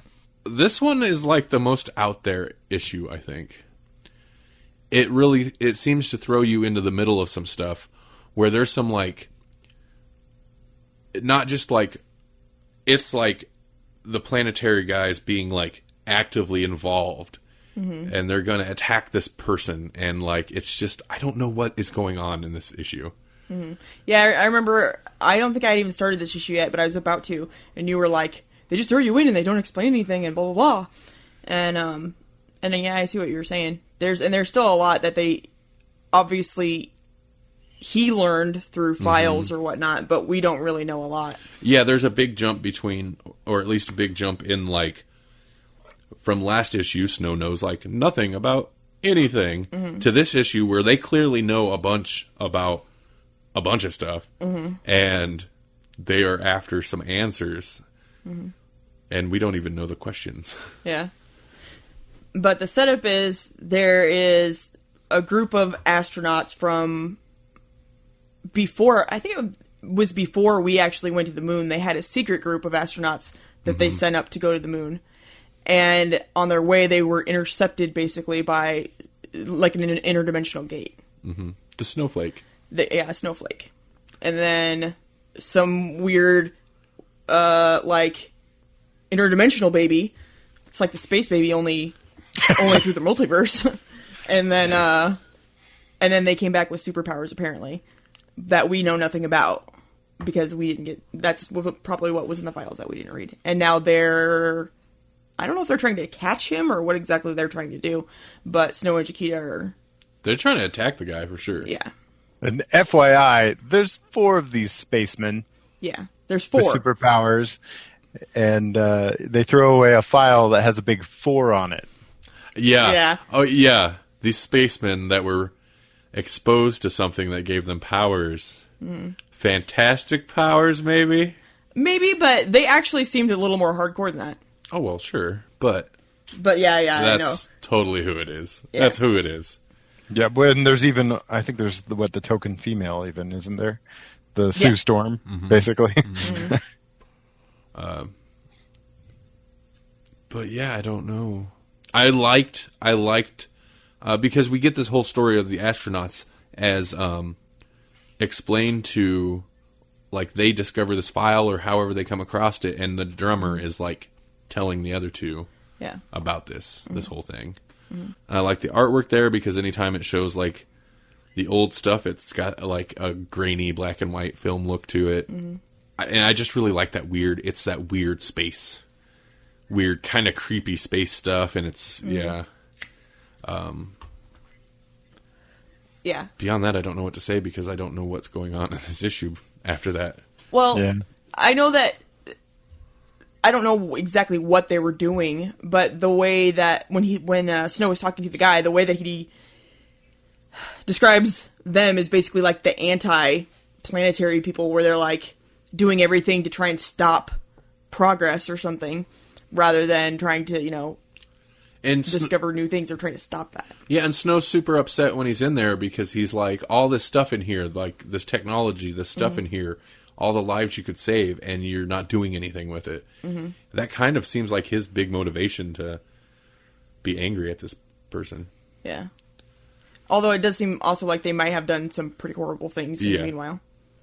It ends pretty abruptly. I mean, if this is the volume break, I suppose it kind of introduces you to what would happen in volume 2, but it's like, you're just getting going. What? This is totally, this is totally the cliffhanger. This is the volume 1 starts, you get the introduction to the group, you get some nice little, like, one-shot style stories, and then, like, it throws the big, like, come back next season, the big, like, chunk of, like, what is going on? Like, insanity, and then leaves you hanging there, so you're like, oh, I gotta read more. Yeah, I like it. Oh, and I mean, it's not important, but I don't know if it has something to do with their character or not, but the guys that were the astronauts, I want to say most of them were like scientists from Germany that they smuggled out during the war. Yeah, there was some like World War II stuff going on, right? Yeah. Like a lot of this technology was like crazy Nazi World War II technology. Mm-hmm. And a lot of this happened well before the U.S. publicly sent men to the moon. Right. Well, even in the cover, it's got like the American flag on the left side, and then it's got like the Iron Cross on the right. Mm-hmm. Mm-hmm. Of like this, I don't know if it's a Oh yeah, you're right. control panel or looking through a visor or what. Now that you mention that, You're quite right. I like this issue. Like I said, I want to read more. Yeah. What did you guys think of this overall? I mean, it sounds like we all enjoyed it quite a bit. Yeah. Yeah. I loved it. This is totally my kind of thing because I love sci-fi. I like horror. I mean, I love horror too, but it's just it's hard to find stuff in the genres in sci-fi specifically, actually, that is really well done. I think, and this is one of those things that I think it's really well done and it's totally what I want. but I feel like it's episodic. Like it all strings together somehow, but you can read each issue and not really feel overly lost. Yeah. Like they're really pretty self-contained, which I appreciated. Yeah, even the stuff that's stringing obviously a larger story along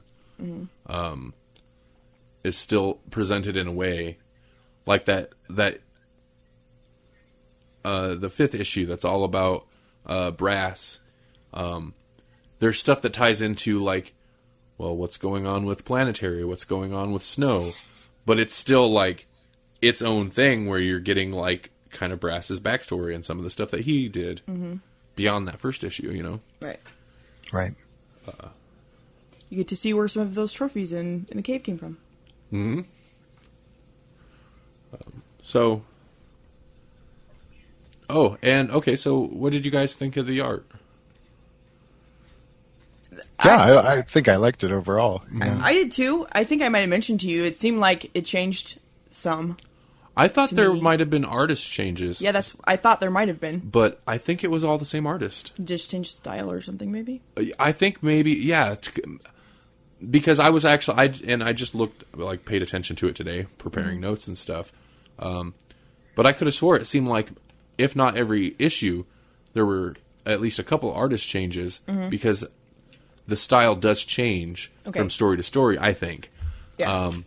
But it's all one artist, so I think maybe that's like to match the story that's being told. Right. Well, that's even better. The Godzilla stuff definitely looks different than some of the other stuff, the superhero stuff, and then you've got the obvious the flashbacks of Brass are like an aged paper look, and the way they're drawn is very much like that classic style.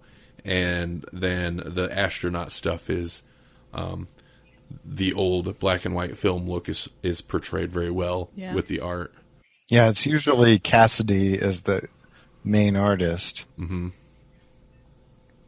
And the colorist, it looks like, is fairly consistent, if not the same colorist all the time. Mm-hmm.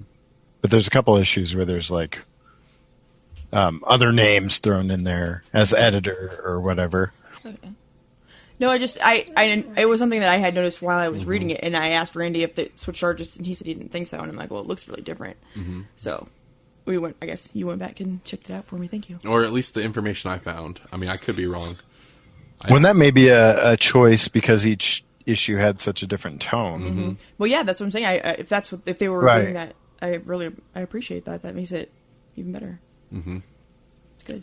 Well, yeah, like the Godzilla issue had brighter colors, and the art style a little bit, although not quite as extreme, reminds me of some of like Chris Burnham almost style in the line work. And then you've got like the next issue is definitely got a darker look, and it's that is it Hong Kong? Like I think so. It's got like a Hong Kong cop story type thing, and it's kind of got that darker and more slightly noirish look. Noir, I gotta say it again. Yeah. Noir horror with a ghost, a cop ghost. It doesn't get more noir horror than that. It's kind of 80s too. It was like Kung Fury up in there. Yeah, I mean, which is totally the Hong Kong cop story. Like, yeah, so I enjoy it. It's a lot of nods and analogs of popular characters, but it definitely still feels like it's kind of like, even though its world is an amalgamation of these other pop cultural things, it kind of feels like they're building their own world. So far, maybe not to the extent, but similarly to like Venture Brothers. Yeah. Where it's built off of all these references, but they've put it into its own cohesive world. It's like the world that it absorbed all the multiverse worlds into itself. Oh my god. What? Also, and I don't remember the number, but this snowflake that had like 100 and something thousand points and sides. Yeah, I want to look that up and check it out, because for some reason... Oh, but you can continue. Sorry. It's a reference to some type of like mathematical thing that they call the monster group. I didn't have time to look at it past that, and I clicked like the link on Wikipedia, and it started showing a bunch of like sequences and numbers, and I was like, I'm not going to understand it. But I mean, there was more than just numbers. I just didn't have time to read it. But yeah, it's, you know, so there's some interesting basis on mathematical theory in there. So I appreciate that extra layer of depth to where it's not just like some random thing like Warren Ellis looked into this and come up with these wild theories. Well, that's what I was saying. I wanted to look at that number because it seemed like I had seen that before, and it meant something, but I didn't know. But I didn't even take the time to look it up. So this book is also not for children. I don't remember it being as super violent or anything, but, and this is not uncommon for Warren Ellis's non-Big Two stuff, strong language. Yeah. So, yeah. And just so you know, for future reference, very rarely are we going to be reviewing anything this for whole children. episode, this episode, this Neapolitan of excellence is not for kids. Sorry, kids, you can't have our Neapolitan ice cream of awesome comics. Yeah. It's for grown-ups only. We've got dystopian futures and crazy sci-fi multiverses and zombies. Like, I mean, it's like that liquor ice cream. You gotta hide it from kids so they don't get trashed. Like Guinness flavored ice cream. Yeah. Rum cake.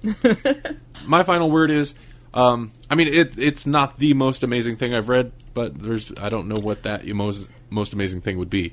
But I really enjoyed it, and it was really hard for me not to read past issue 6 because we had got the actual individual issues. Because I was like, if I read past it, it's going to be hard to stick to just these issues on the review. Yeah, right. I was actually kind of disappointed because Randy's the most wonderful boyfriend in the world, and he keeps track of all my comic book stuff for me because I'm flighty and I'd never be able to do it. So he re-upped my comic books for me, and I was slightly disappointed that it wasn't on there. But I couldn't put it on there yet because we had to talk about it. I know. But now that we've talked about it, I'm totally going to read past, read the rest of the series. Yeah. So that's a pretty good recommendation, I suppose. Yeah. Time for our Dead Air segment. We're talking about The Walking Dead. Specifically, Volume 2, Miles Behind Us. This is issue 7 through 12 of The Walking Dead. Written by Robert Kirkman, of course. Art by Charlie Adlard. And color by Cliff Rathburn. This, from Volume 1, we get the artist change. Volume 1 was Tony Moore. And then it changes over to these guys. And in a sneaky little thing, the cover is still Tony Moore. Was it? Yeah. Oh, I did not notice that. At least for several of the trades. I did not notice that. Interesting. These guys from issue 7 on to present have done all the issues, the art and the color. Oh, good. Right. That's a long run. to do. Like the writer, I kind of understand, but it seems rare to me that you would stick with that one artist would stick on a run that long. So that's cool. Yeah, but the colorist, It's because it's black and white. Yeah, because it's black and white. I made that line thicker. There's grayscale. There is grayscale. It's I'm not. sorry. I know. It would just be. I'm just being difficult because it's fun. It would just be black and white line art if it weren't for the colorist. I know. But it was good. You got to give the colorist a hard time. Who's gonna? All right. They get all the credit all the time. No, but on our show, I think they a lot of times I always try to be sure to mention the colorists because they do have a huge impact on it. Yeah, and well, part of it is because we read a lot of DC, but we make a point about how between this issue and that issue, the colors and the light and the dark and how they, how much effect it has. Yeah, because a good colorist can elevate kind of crappy work and make it better. And a bad colorist can totally ruin fantastic work. Right. If that makes sense. It does. I thought it was interesting that even with the art change, it's relatively consistent without being like a clone. I mean, it doesn't look like Tony Moore's art, but it doesn't. It looks enough like Tony Moore's art to feel fairly consistent. I think the characters, all the people look. There's consistency in the way everybody looks. You can, based on look, be like, oh, that's so and so. Well, that's really the only thing you have to worry about. For the most part, I would imagine. I think Charlie Adlard. So I'll just say it with a question mark every time. I think his art's a lot cleaner, and not necessarily in that Tony Moore's art is dirtier and bad, but it has a cleaner look to it. It doesn't look quite as grungy. The zombies look good, but they're not quite as gnarled and disgusting. I just think he's got a cleaner style to his art. The lines are less. It's just less heavy on the colors and the black and whites. Yes. Yeah. Tony Moore, he had that almost Disney Prince angular jaw thing. So certain characters were super stylized, and then all of a sudden you got to the zombies and it was boom, hatching. It's yeah, exactly. It's stylized in the total opposite direction. You're right. And this all feels like it fits together maybe a little bit better. Yeah. Very much more of a middle ground consistently between the two. Okay. So I kind of want to, because reading this and watching the show, and I think it'll be this way until I get to a point where it departs more. It's hard to as reading it not be oh, this is like the show, or this is not like the show, or compare it to the show. So I kind of want to try to avoid that until after our main chunk of the review. You know what I mean? Okay. Comparing to the show. Right. Well, I was going to do it right away, so. It's tricky because you got introduction of new characters that don't even show up in the show until season 3 or 4. And all I was going to say is this is a departure already. The beginning of it is a departure from the show because we skip over a big chunk that was in the show that's not in the comic book at all. But like I was saying earlier, like the show, this is pretty much season 2. And like season 2, I thought the first half drug a little bit more for me, and then it picked up towards the end. Okay, so it starts off there. We get a little bit of a flashback between Lori and Shane. Shane, yeah. But I kept calling him Sean too. I'm screwing everybody's name up today. With their moment of weakness, or whatever you want to call it. So yeah, they've just buried him. And then they're going to take that opportunity to be like, yep, we should get out of here. This is not a good spot. And so they hit the road. One thing I find interesting, And of course they'd have to do it this way, but the time flow in all these issues is like, it's like, you know, of course they're going to stop and that's when we're going to follow them. Time slows down as the reader because you're following them.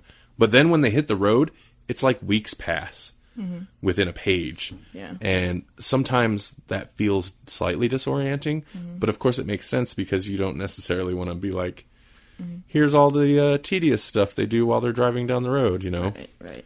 And I read the first couple issues again, and that's why I didn't get to the end ones, because I was just going to flick through instead I read them. But one of my favorite bits is in that first one, when, like right after the funeral or whatever, what's his name? The old guy with the RV. Dale is like, Andrew's keeping track of time and we think tomorrow's Christmas. And Rick's reaction is great. He's like, don't tell anyone. Yeah, he gets super urgent about don't tell them. It's like the anti-Christmas special. Yeah. I don't want them to know that besides all this, Santa can't find them. But I love that bit. It made me laugh. I mean, it's supposed to be sad, but it made me laugh. Unintentional comedy beat. Yeah. And this is where, at the end of this issue, we get the reveal that she's pregnant. I thought that already happened. Okay. Yeah, you're right. I jumped ahead a bit. So Lori's pregnant. With a baby. Yeah. That's about to be a bunch of mama drama. Yep. And then, so this... Still a better love story than Twilight. So the second issue starts with that scene continues because it definitely leaves on a soap opera cliffhanger of I'm pregnant. Dun, dun, dun. Yeah. End of issue. There are some repeat panels. This is not necessarily a criticism of it, but it's something I always look at. You know, comic books, they'll have like the same panel several times because that's, you know, sometimes that's, I like it. It usually gives it kind of a cinematic feel. But every time I come across that, I look close. I'm like, did they draw the panel twice? Or did they copy paste? Did they cheat? And that's not necessarily fair of me to say, but, and almost every time I look at it and there's like lines are slightly different, I'm like, oh, they actually took the time to like draw it twice. He copied panels a couple times in here. And that's not a fair criticism because I'm sure that happens a lot. And why not? If you need the exact same panel, why draw the whole thing again? But it's like the first time where I looked and actually noticed it. Because even like the panel borders have that hand-drawn look and they'll be like, they're the same panel borders, but that's just something that's not a fair thing to like critique on it. It's just a observation. I don't care if they copy paste; it doesn't bother me. Yeah, it's something that you see quite a bit of. Oh yeah, and I'm sure. That just gives him more time to make the next page more awesome. Yeah. It's probably not even fair of me to mention, but I wanted to because it's just something I noticed, and I hadn't really thought about, but I've thought about the fact that I do every time in a comic book where I come across like where there's two panels that are the same, I study that thing just to see if they drew it twice. I don't know why. I study them not to see if they drew it twice, but because sometimes they'll have panels that look almost exactly the same, but there's subtle differences. Yeah. So I checked for it. And I think I would like to see just a slight variation on the face of the person that's talking. That, I mean, like if it were me, if I were doing it, I would have liked to see that. And maybe there is. Now I'm looking at it. Okay, so you know what I'm talking like? There's the two. There's basically when she announces that she's pregnant. And then there's the group, and they're all stunned silence, and then it's the exact same panel, now with a word bubble. That's what I'm talking about. And there's nothing different, which is fine. Yeah. But you see what I'm talking about with like the panel frame, or whatever you'd call it, where you can... Oh, sure, yeah. Yeah, how it cuts exactly the same because it's hand-drawn. Yeah, and it's really blatant because it's almost like a parallel line. Yeah. But anyway, that's not a fair criticism, but Well, like I think there's ways to hide it better. Mm-hmm. And I can't tell. Like I keep looking at the two panels. It's like, did they make it look like his mouth came open? And I think they did try to at least make it look like he opened his mouth. But that's really? like the only noticeable difference, and it's so minuscule. Oh yeah, you're right. You're right. Okay.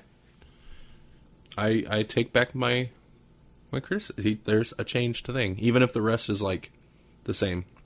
Yeah, but like his eyebrows didn't even move, and when you talk, like your brow you furrow your brow, and so. But again, yeah, I mean, like, yeah, it's not a huge criticism. It's fair enough. Yeah. I feel like I stalled out the conversation by mentioning it, but it amused me that I paid attention to it, that I cared. Well, it's a trade thing. I mean, if we noticed it, surely someone else noticed it and wondered. Oh, and I appreciated they come across a farmhouse, and I have read this trade before, but it's been so long that I didn't remember most of it. Even when we were watching back when season 2 was running, when we were watching it, I didn't remember, even though I think I had read this at that point. Because the first trade I've read several times, trying to like restart the series and like get back into it. But this one I think I only ever got to once. But they come across the farmhouse and it's there's a barn and it looks like it's all burnt down and stuff. And they're like, they said, that place would have been perfect. Yeah. I was kind of amused by that because at that point I wasn't sure if they were going to get to the farmhouse, and I was like, oh, I wonder like if that's, Yeah. It's interesting that they eventually wind up at a farmhouse that looks pretty much exactly like that one. Oh yeah. And they say that Yeah. Yeah. And in the show, it ends up like that one. Yep, exactly. And if they hadn't like ended up with, Herschel and all them, I should have figured they would. I was almost like, that's almost like a preemptive, like, I don't know, the show going the direction it went would have made just this one page all the more interesting. Yeah. But, yeah, again, that's outside influences. So, yeah, siphoning gas, they find, they discuss for one, it's snowing, it's cold, and they discuss the, freezing zombies, the corpses being frozen and not being able to move. And that was like a big deal. Like I didn't realize how much it affected them. And that's interesting because I've never seen anything else deal with it that way outside of, was it the Zombie Survival Guide? Yeah, outside of like the Max Brooks zombie stuff. I've never seen anybody else address it. Yeah, I was gonna say Zombie Survival Guide and the World War Z. Yeah, because that's just short stories that are basically kind of related to that. So. So I was impressed by that. I was like, oh wow, okay, cool. I like, along with some of the stuff they did in the first volume, I like that it is definitely like it. Walking Dead sets up rules for like, this is what happens with the zombies. This is how it works. Like it does make a point to be like, okay, it's not just super vague. Other than like, how does it happen? How did it come about? It's not super vague at this point. Right, where they come across this frozen zombie and are like, is it dead? I don't know. I think it's just frozen. Yeah. And Comic Rack keeps closing on me. Otherwise, I'm pretty much just going through it here. Yeah, I used to have problems with Comic Rack, and I don't remember what I'm using now, but... Generally, it's been pretty good for me. I know Melanie has issues with it. Was it Comic Display or CD Display EX is what I'm using now? Because for whatever reason, Comic Rack stopped working really well for me. In the individual issues, I usually don't have problems other than the stupid ad thing. But it's because we're cheap. But my problem with it is that if I have 6 Walking Deads and then some other comic series after that, I'll read the first Walking Dead, and when I go to flick it, because I'm done with it, I go to flick to the next one, and it'll switch to a whole nother series rather than to the next comic and next series. That's the only problem that I've had with it. But it does it so much that it annoys me, because if I don't really pay attention, I'll read or miss a whole chunk of comics on your phone. Yeah. I've never had that issue on mine either. I don't know why it does that to you. I don't either. But Comic Rack on the phone is convenient because I use Comic Rack on the computer, and it's super easy to sync. I'm not sure. I didn't think about synopsis for each issue, so I'm not sure what happens in these issues. Oh, well, they don't need no synopsis. Okay, well, we need to move this along because I'm having a fucking hard time. Yeah, I'm sorry. I can't. I don't want to just go page I screwed up your flow. I just wanted to make sure we didn't forget introducing the new characters was my only thing. Okay. Yeah, and it was it's Tyrese and his daughter. I can't remember her name offhand. And her that guy, her boyfriend, her creepy guy. Yeah. And they really the art sell because he's got the glasses and he's always got that look. The art sells right from the get-go. This is a devious guy. He's up to something. He's always squinting at Tyrese. He's that guy that built Christine in the Stephen King book. Yeah, he totally is. Yeah, so, there's that right off the bat. And I don't even think, they expand, Julie and Chris. That's it. Okay. I don't know where that's going, but he obviously has devious plans. Mm-hmm. Yeah, he doesn't really play in until he does. Neither one of them really. They're just kind of well, we're along for the ride. Oh, hey, here we are again, and now we're up to something. Ooh, we have a gun now. Finally. We've got shenanigans. We've been wanting a gun. Yeah, exactly. It's clearly we've been wanting one of those, and now we got one. Mission accomplished. This actually goes through quite a bit of stuff. They, in this trade, run through two different, seemingly viable places to stay and live. Yeah. They do get to this town eventually. They've picked up these extra characters. And right away, Tyrese is made to be, a pretty cool character. Yeah. He seems like a nice guy. And a tough guy. He's, he was a football player and strong and all this. And him and Rick seem to, say bond, I guess. But right away, they forge bonds. Yeah, well, he has to. He needs a new best friend. That's true. I'm sorry. I can't remember the name of that town, but it's the middle of Somewhereville. Wiltshire Estates. Yeah, what the gate says. And so they find this little gated community, and they think it looks fantastic. And so they go in and check out a couple houses. I believe there's some zombie struggles, and this is particularly where it's Tyrese saves Rick and all that. They take care of each other, right? So that it kind of goes to enforce that Tyrese is not as a good guy, but also helpful. And they stay the night there, and there's some love connections. Yeah. The Dale Andrea one, I think, is the most shocking. Yeah, I didn't see that one coming. After I read it, I was like, oh yeah. But I had forgot all about it. I forget how much younger they make Carol seem. I know I wasn't going to talk about the show, but Carol seem in this compared to the show. Yeah. Because who is it? Because she kind of hooks up or at least flirts with somebody who's younger. I can't remember. Was it Tyrese? Is she making eyes at Tyrese? I guess so. Carol's not that old in the show, but I think it was. But it was somebody that was surprising to me. Yeah. Well, big, strong football player shows up, all the girlies get a little excited. It's true.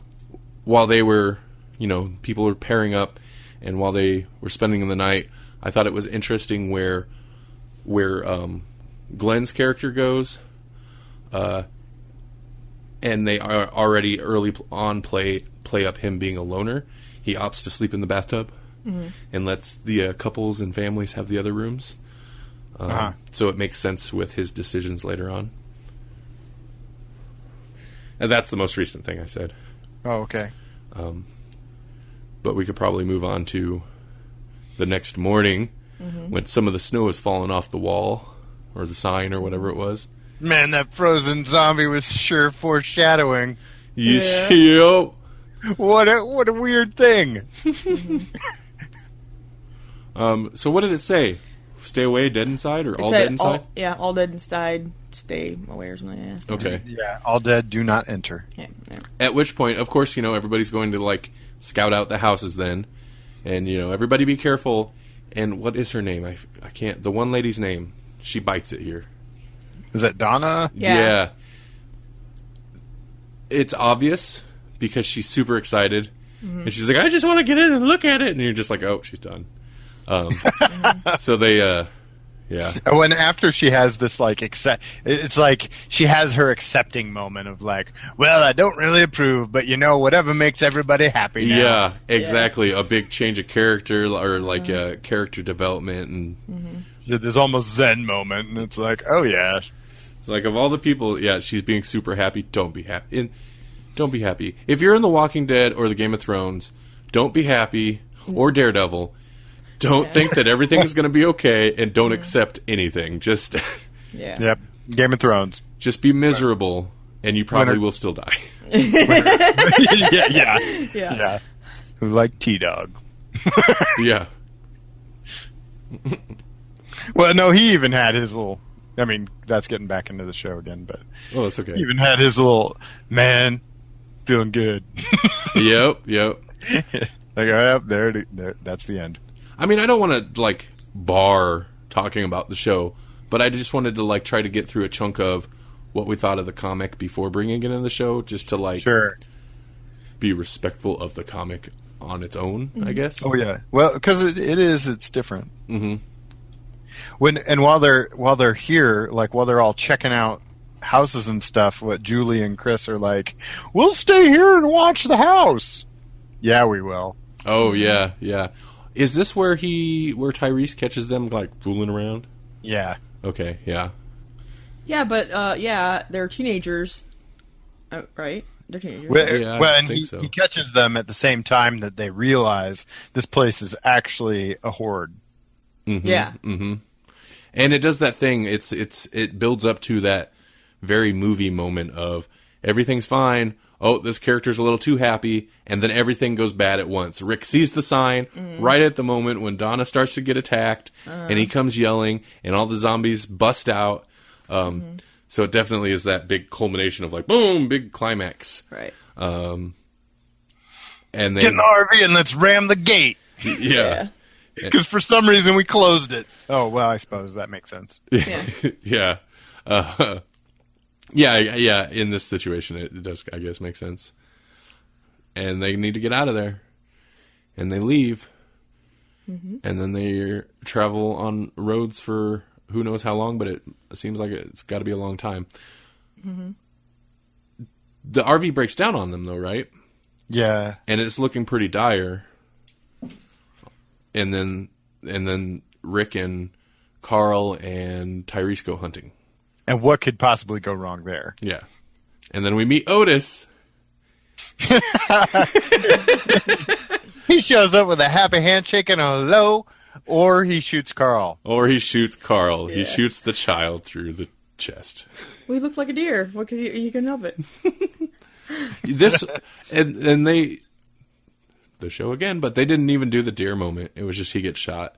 Yeah. But that's the show doing the same thing they did in the comic book with Donna, where it's like, oh, here's this magical moment with a deer. Stop it! Don't have a happy moment. Something bad's gonna happen. Yeah. And to be fair, there's zombies everywhere. Everyone who's alive should be required to wear I don't know, flashing sign or something. I'm alive. Reflectors, yeah. Connected to their heartbeat. And then when they're gone, it shuts off. And they're free, fair game. Did you go out there in your hunting orange? I mean, come on. Yeah. So Carl gets shot. Mm-hmm. And we meet Otis, who accidentally shot him. And Rick freaks out, as, you would expect. And I think that's how that issue ends. I think it ends on that big, cliffhanger there. Yeah. So then Otis is like, I'm sorry, it was an accident, blah, blah, blah, farmhouse. Yeah. And we meet Herschel. I mean, you know, I like... Yeah. No, that's fair, though. That's pretty much... It goes pretty quick. Mm-hmm. It really does. Like, I was really surprised that they did the small town, spending the night in the small town. It's not even really a small town. It seemed like a neighborhood. Neighborhood, yeah. Yeah. And then also the entire farm thing in this trade. Yeah. Happened a lot quicker than I expected. So yeah, then I mean, we meet Herschel and his family. He's got what, a son, or is the son there at that point? And he's got the 2 daughters. Yeah. Not like the show. They both seem a little older. Maggie seems about the same age, maybe. But the other one is definitely like an older and heavier set girl than the younger blonde in the show. Yeah. Yeah, and Beth doesn't exist in this, does she? Oh, that's right. Yeah, no. Beth doesn't exist. It's, yeah. Right. And are there not a couple younger ones, like actual small children? I don't think so. Okay. There's it's Lacey is the oldest daughter. The one with the chip on his shoulder is my son Arnold. Okay. My daughter Maggie is the one holding that chair down. My youngest son Billy.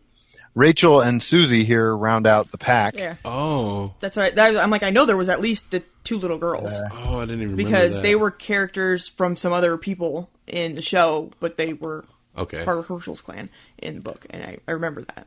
A lot of the dynamic between Herschel and like Rick plays out very much the same way it did in the show. Herschel's like, you know, kind of patches up. Herschel's very much similar, but they don't seem to play the religious aspect in it. Right. That he has in the show. Or the alcoholic, the like former alcoholic aspect either. Right. But otherwise, he makes, you know, he had medical training by being from being a veterinarian or being a vet. You know what I mean? Yes. And he patches up Carl, and he lets them stay there for a time. But they have to continue. They can't sleep in the house except for Lori and Rick, since Carl's in there.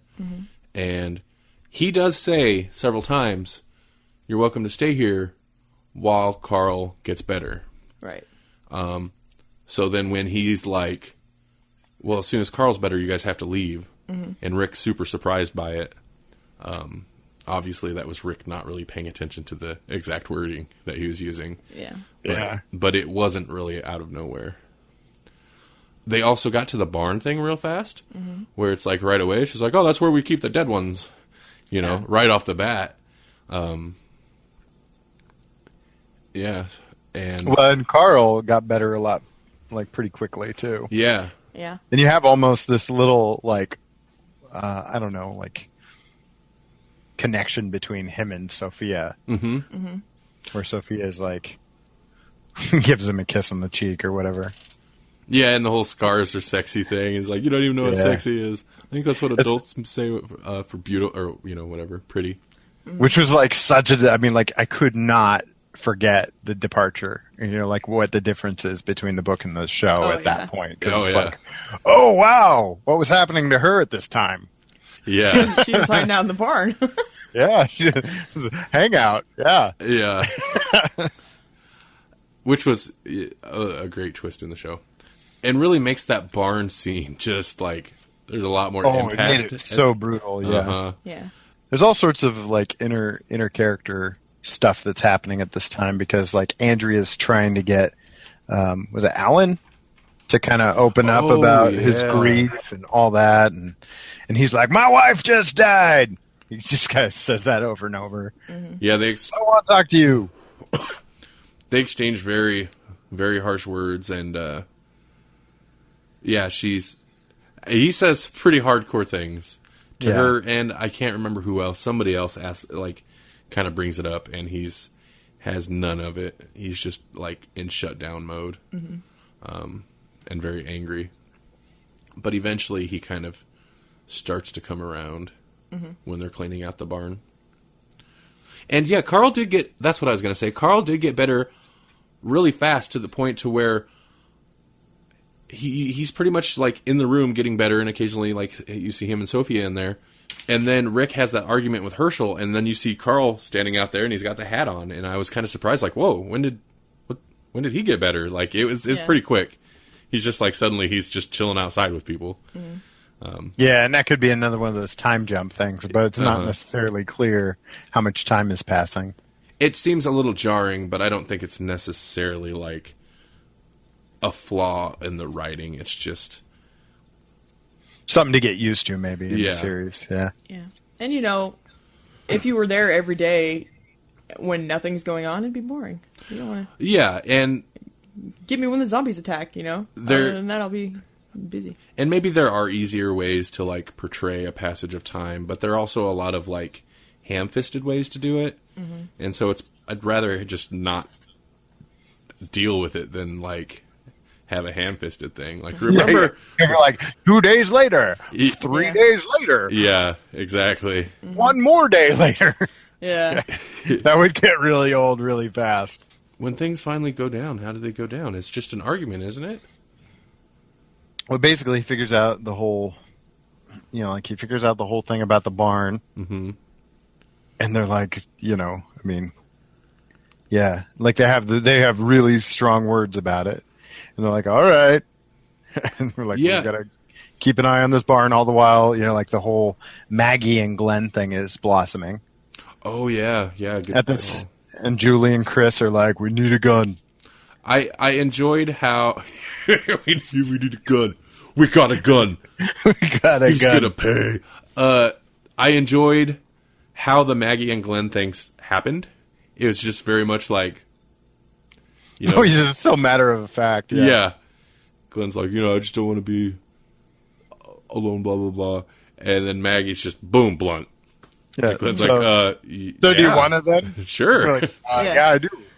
Yeah. So I enjoyed that. And that quickly became like, we're in love, Yeah. Yeah.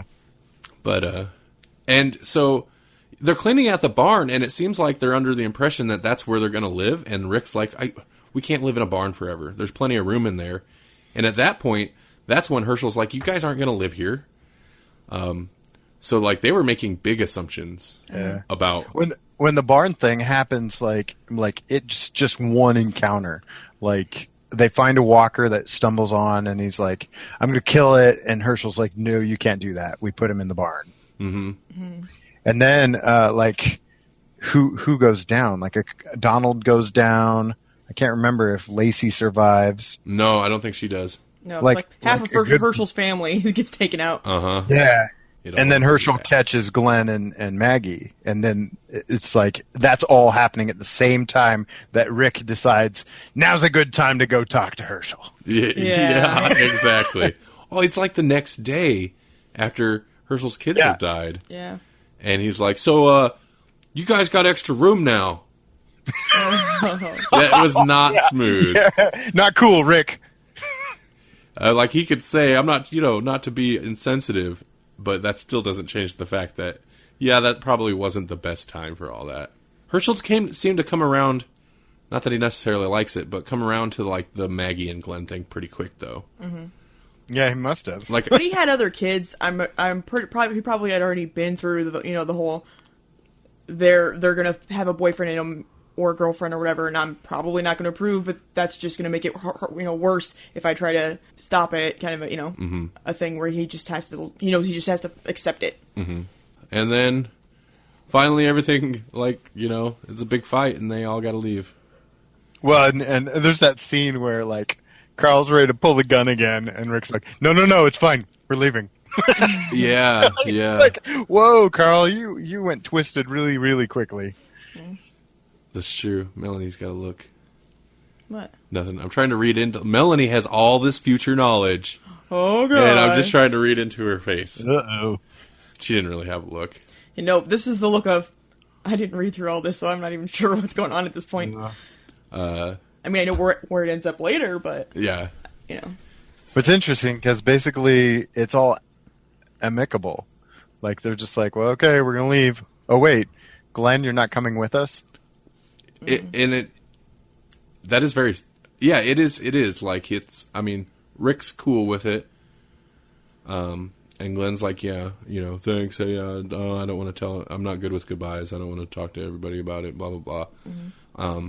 And I was surprised by it. I just didn't see it coming. I'm kind of curious how. I mean, like maybe this plays into Melanie's future knowledge here, but I'm like, really? That's it? That's all we hear from Glenn now? And Herschel and those guys are just like they're there, and in a perfect world, they're still alive, but not part of the story anymore. I'm really trying to read her face now. I guess we'll find out. So I was just like, this is where I start wondering is because it's a very dramatic comic book and it doesn't play off of all the same tropes that regular comic books seem to. Mm-hmm. But this is one of those where I wonder, will this all come back? Will this all in classic comic book fashion come back into play? Like, are they dead? Are they alive? There they are. Yeah. And okay, so did that issue end? Like they're gone, right? They left the farm. Yeah, they pack up. And then we get more like quick road stuff. Yeah. Okay. How does it end?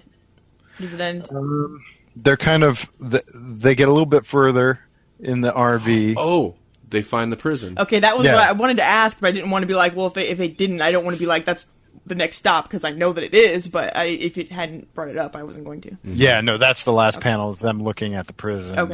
Okay. And him saying, it's perfect, we're home. Yeah. Okay. I mean, they really did take like the entirety of season 2 from 4 issues most. 3 or 4 issues tops is the entirety of season 2. Which is why they had to add so much extra crap to Herschel's character because they were like, well, we got to stretch this out since it was only 4 issues. We don't have anything to work with here. Well, and that's... Make him a drunk religious man. That'll fill some time. Yeah. and they had the Shane stuff to work with because Shane was still around. Yeah, you're right.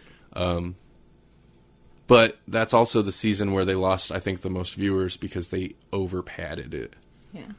When Andrea's like all militant and going crazy at that time too. Yep. She's never a character in the show that I cared about.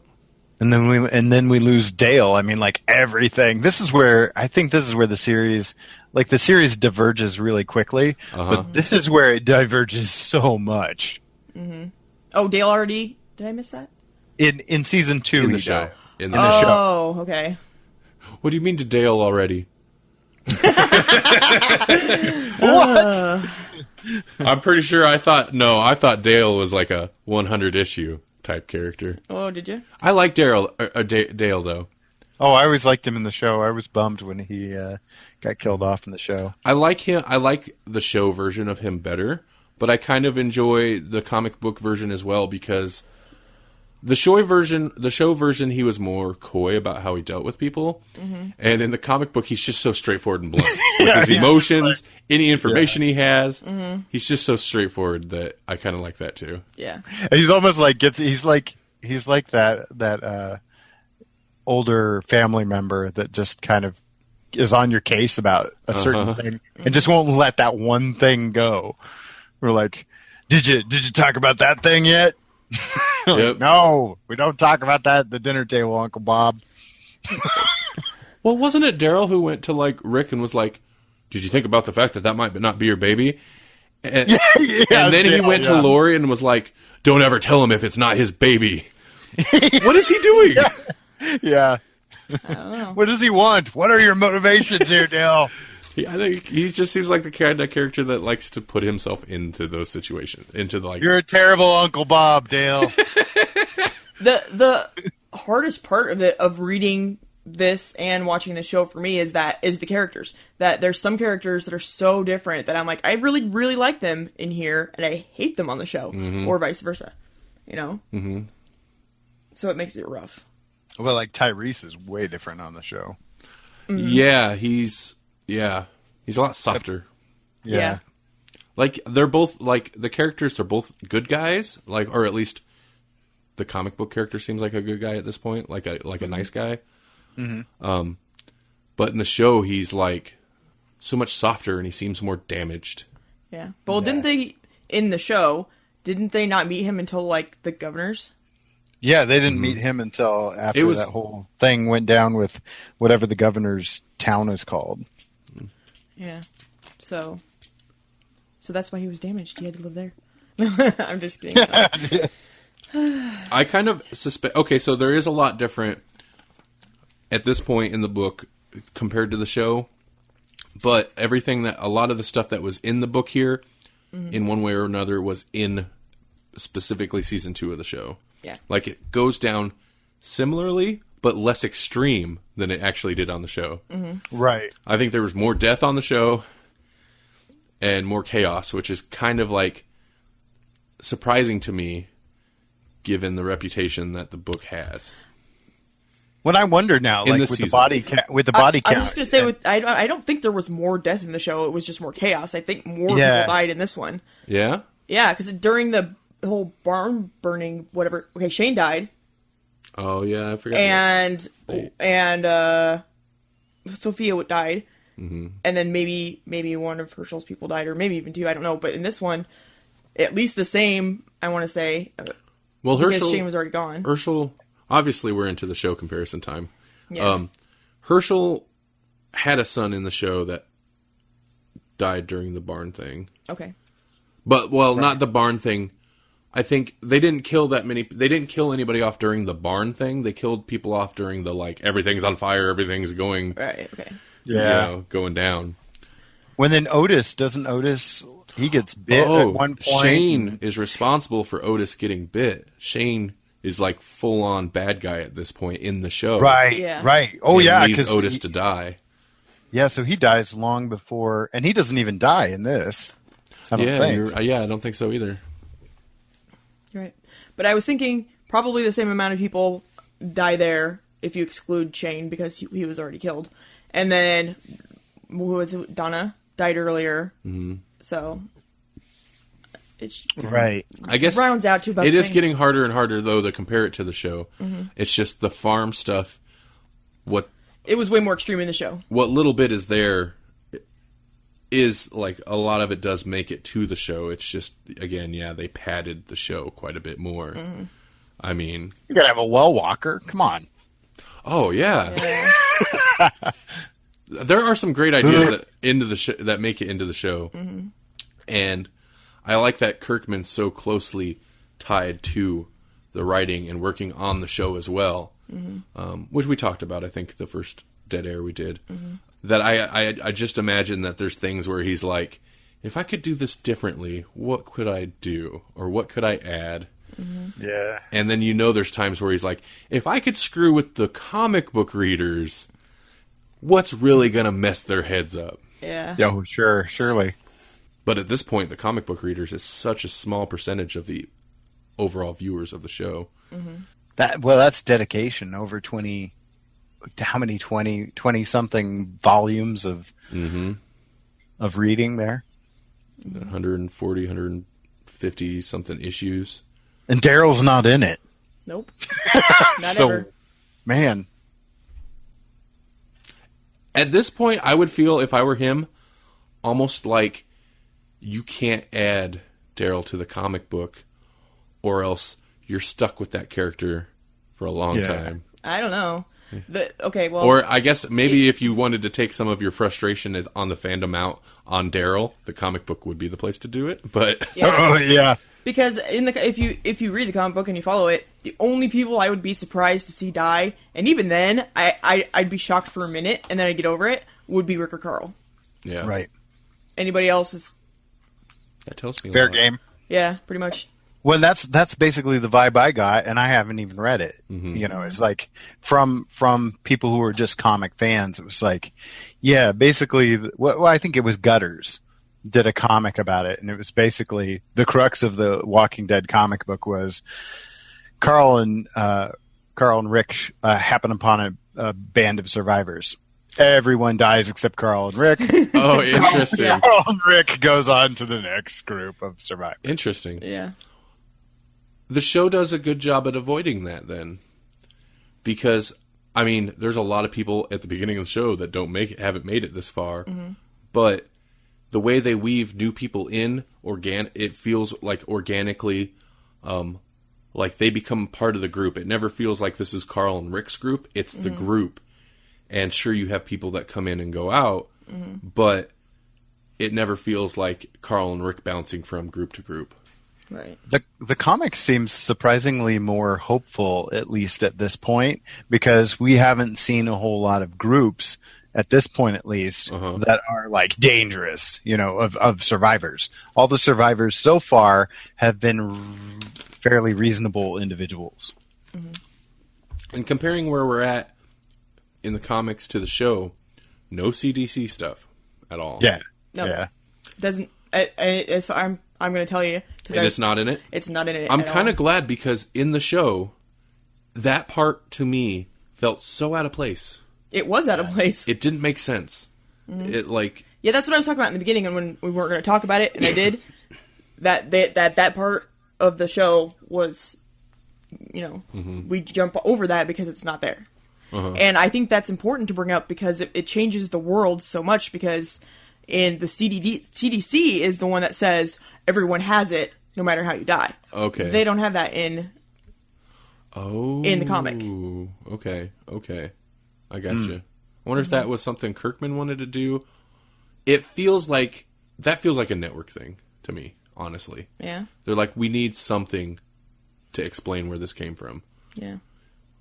And that's very much seems like what that whole CDC thing was. Mm-hmm. Which all felt too Resident Evil for me. Yeah, I agree. 100%. Yeah. Right down to the super cheesy digital overlaid explosion at the end of it. It just did not work for me. Yeah. But that's okay. The show's got, I think, progressively. I don't know. I'm really digging the show. I think it's gotten it's progressively better. Yeah. As does the comic book. Yeah. Yeah. Okay. So. I mean, I'm sorry if you're disappointed with this chunk of it, but it gets better. I'm not disappointed with it. I just had a harder, like Oink. Of course, Oink was only 3 issues. Mm-hmm. Blew through that. Yeah. Planetary, I blew through that. This one, I got stuck within the first 3 issues or so, and it just like really bogged me down. Mm-hmm. But then once I got to the last several, I went through those pretty quick. Yeah. Now, Walking Dead is quite a bit more dialogue heavy than those other books, I think. Definitely. I mean, there's some pages where it's like, you turn the page and you're like, whoa. But it's mostly about, like the show, these relationships that these people have, and they're zombies. Mm-hmm. Like most good zombie stuff. So it's going to be, if it's well written, it's going to be more dialogue heavy. Mm-hmm. But it just, part of it, and maybe it is, I have read it before. And I think it suffers from that, like when Interview with a Vampire came out, like I watched the movie and I was like, I like the movie, I'm going to go read the books, but I kind of skipped over Interview with a Vampire because, I saw the movie. Well, then years later, I try to go back and read Interview with a Vampire, and it's hard to read. And I did eventually read it, and yeah, I know that it's different from the movie. I know that I'm going to get additional stuff in the book, and there's reasons to read it, but it's still hard to read after you've already seen it in a different media. Oh, sure, yeah. It's hard to watch the movies after you've already read it, too. Right. When you're like, Armand is supposed to be a freaking auburn-haired boy child, not a freaking Latino, not an Antonio Banderas. Antonio Banderas. Yeah. Well, yeah, it's really hard to see Armand as the child, even though it's reiterated a lot in the books. It's like, yeah, I hear Antonio Banderas in that ridiculous accent. That might enhance it. well, yeah, yes and no, because then they'll say how he's a little boy, and that just takes you out of it. You're like, Antonio Banderas, you man child. Is it me, or is the tone of this thing all over the place? Yeah. What? And having read this before, the farm stuff I had forgotten most of. And the beginning stuff with the little neighborhood I remembered more of, so that's also probably part of it. I was like, I've read this before. I don't know. I just kind of got stuck on it until I got to a part where I was like, ooh, this feels new again. And honestly, this is one of the, I mean, it's earlier on, but it's one of the things that I remember less, looking back and remembering things, but it's because it doesn't have a whole lot of, the big shocking event things. It's less memorable. Yeah. Yeah. I mean, I still dug it. It's a, like, following them on their journey. It's a good continuation from what we read in Volume 1. Mm-hmm. And there's the prison. Yep. They got to the prison at the end. Look what we have prison to look forward to. Rick does not seem to be in the same mental state that he was in quite in the series at that point. Oh, yeah, because he had that whole hardcore I'm the boss thing at the end of that season. Yeah. Rick, in the comic book, seems way more, like, laid back and not nearly... I mean, he gets... You know, he'll do some hardcore stuff, but he doesn't seem as, like... affected by it? Aggressive and ego-heavy yeah. as the Carl... Or not Carl, as the Rick in the show. I like me a mean Rick, too, though. Yeah. I just like Rick. I think Rick's a good character. I love Rick in the show. And it is a little bit harder to get a grasp this early in the comic book anyway. Mm-hmm. Although it's hard to, like, you can't really compare, like, character development at this point in the comic book versus the show, because even though, like I said, the end of this is the end of season 2, basically, it just that was crazy sounding. Yeah, I think it was a dog bark, but it sounded like somebody skipping a record or something. Yeah. Well, I hit the mute right as it was happening. I can feel him doing it. Oh, he did it. Oh. Are you DJing that dog? I am. I'm doing the transform scratch on his crazy collie bark. But, like, we're really not that far into the comic book series, so having that much character progression might feel weird and rushed at this point, whereas the show at this point felt like it'd been going forever. Yeah. So, yeah. But yeah, I'm excited for the next one, which we will discuss Volume 3 of The Walking Dead, the episode after next. We take a break. Take a break from it. Yep, we're gonna break that and read some Crow.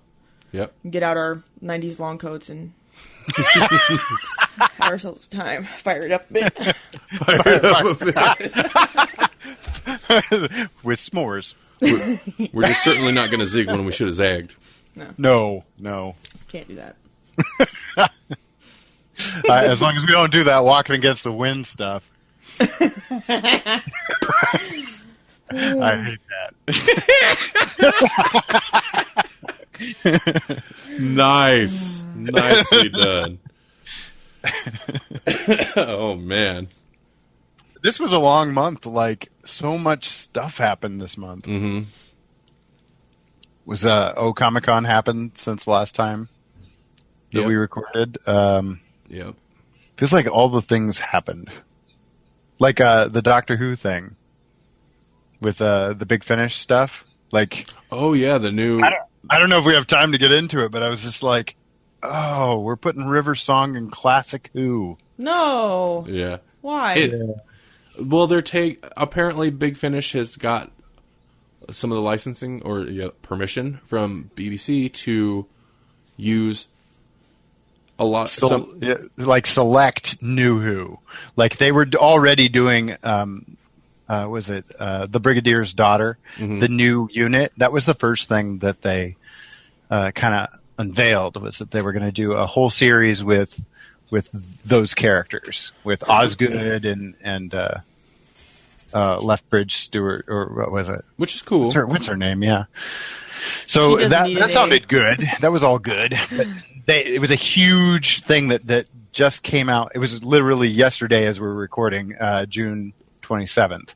They announced that they were doing they're doing a box set, which includes classic Doctors facing off against new Who monsters. So you've got the Fifth Doctor against the Weeping Angels.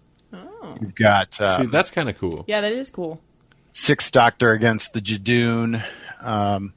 Was the Eighth Doctors against the Sontarans, and I can't remember who Seven was against. Centaurans aren't new, are they? No, but it was like the new, like,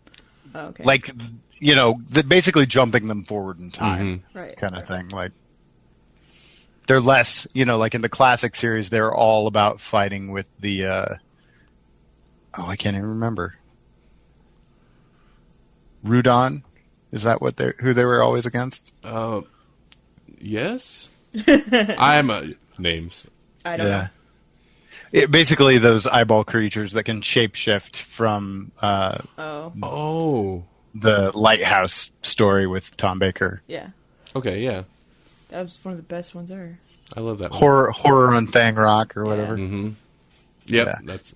So that was announced, and then but then that one I was kind of okay with because Mm-hmm. it's, I mean, whatever. It's just doctors with monsters. We can handle that. They'll write it really well. Mm-hmm. Yeah, but that makes sense too because he usually knows about the monsters when he's like, oh, these are whatever. It works like Yeah. this. He knows that because he met them before. Mm-hmm. He Right. didn't meet River Song before. Well, and that's where they're throwing him, or they're throwing her, like she's got her own series called The Diary of River Song, which that one I suppose would be okay. Like, Yeah. keeping it out of classic Doctor territory, it kind of works.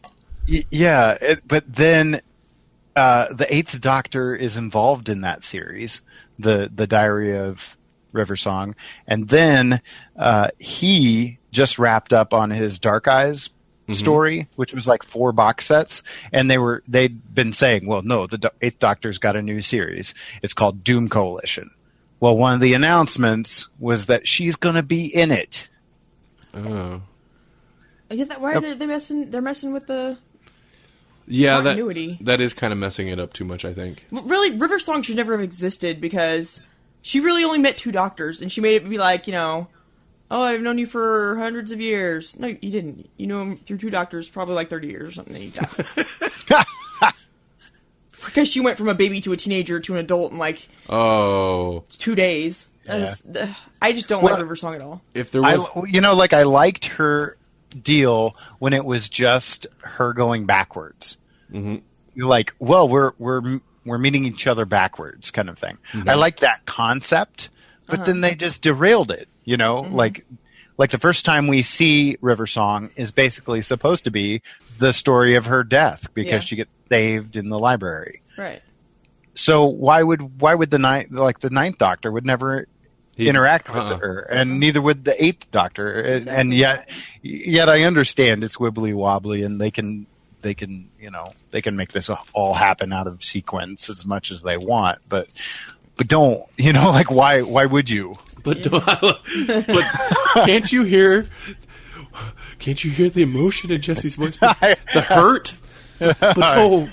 That's I pleading. don't know. Yeah, You're I'm not keen on it at all. Part of me wants to be okay with it, but most of me isn't. Well, tell that part of you to shut up because he's wrong. Well, yeah, that's the thing. Like, I want to give it a chance, but I really don't want to have to give it a chance. No, we shouldn't have to give it a chance. It shouldn't have been given a chance. I think I'm not keen on the character of River Song anyway. Right, that doesn't help. She just kind of like became too much Moffat. I know he like created her. Mm-hmm. She came in during RTD's run, but too much Moffat with her character, too cutesy. But even that aside, he muddied her like backstory so much that it's just like the best thing to do is just to drop her. And he doesn't even use that character anymore. Well, but that's part of the... Okay, I didn't care for her as a character. I didn't like her. I hated all her being their kid and marrying him. I hated all of that. But then he's like, okay, well, it's screwed up, so I'm dropping her. That makes it worse. You should have her in the show forever now, because now it's like she barely existed, but she was so important of a thing, apparently, why she existed. And that just makes it... It just sucks. And taking her back and putting her in the past makes it even worse. Right. I don't know. I'm angry about the whole. She is the worst part of Doctor Who for me. When it won't make any sense now. If he knows who she is as the 8th Doctor, then what does that mean by the time he meets her as the 10th Doctor? Yeah. He already knows she's out there. Yeah. Yeah. It changes everything. And yeah. Which I think is them keeping New Who separate from Classic Who. I mean, in a way, was smart in that it doesn't muddy the... I mean, the concept of muddied continuity is, in Doctor Who. But it doesn't muddy the continuity too much. But something like that really does. Mm-hmm. Yeah. Well, and I do trust the writers at Big Finish because they are very clever about working these things out. Maybe they'll send her back when she's still the African American girl, so you won't know that's her. There you go. Oh, you mean the friend that Yeah. Rory and Amy had their whole lives in that one episode? Yeah. Yeah. That one. Yeah, that retcon. Well, that wasn't clunky at all. That was the worst. That might be the worst episode. We've talked about that episode, I think, even on here. Mm-hmm. Yeah. But you know it's not the worst episode, and I need to know the name of it. Whatever we're watching currently from the Seventh Doctor, the Seventh Doctor's period. Oh, what would describe the weird. It's so 80s. It is so 80s, but I am like eating it up. It's ridiculous, and it's definitely played for laughs. It's the Seventh Doctor and Mel, and they landed. It feels a little Judge Dreddish in that they landed in this tower that's basically like a neighborhood where people just live forever. Yeah, but it's supposed to be like their whole lives. It's supposed to be like a pleasure resort or something like that. But it's nothing. Is it Happiness Patrol? I don't think so. No, okay. It's nothing but like older people that live there, and then younger girls. Well, they're like teenage, early 20s. In gangs. There's the Red King and the Blue King. And then a guy, like one guy, and his name is Pex. And he has to save everyone. And break down doors. It's pretty ridiculous, but I'm enjoying it quite a bit. It's ridiculous. It might be one of my favorite. Paradise Towers? Yeah, I bet that's it. Yeah, it's like it's like the Seventh Doctor's second story. Oh, okay. Just after his, it'd be like whatever season he came in on, episodes 5 through... Speaking of muddying the continuity... Excuse me. So the Doctor before... Oh, this is something we wanted to talk to you about. Saw himself in the future with Mel at his trial. But as soon as he left his trial, he regenerated. So... Yeah. Oh, no, yeah, well, here's... now, we don't know how much time has passed between the end of the trial of the Time Lord and when he regenerated into that Doctor. But here's where it's really messy for me. And this is... I wanted to mention this to Jesse.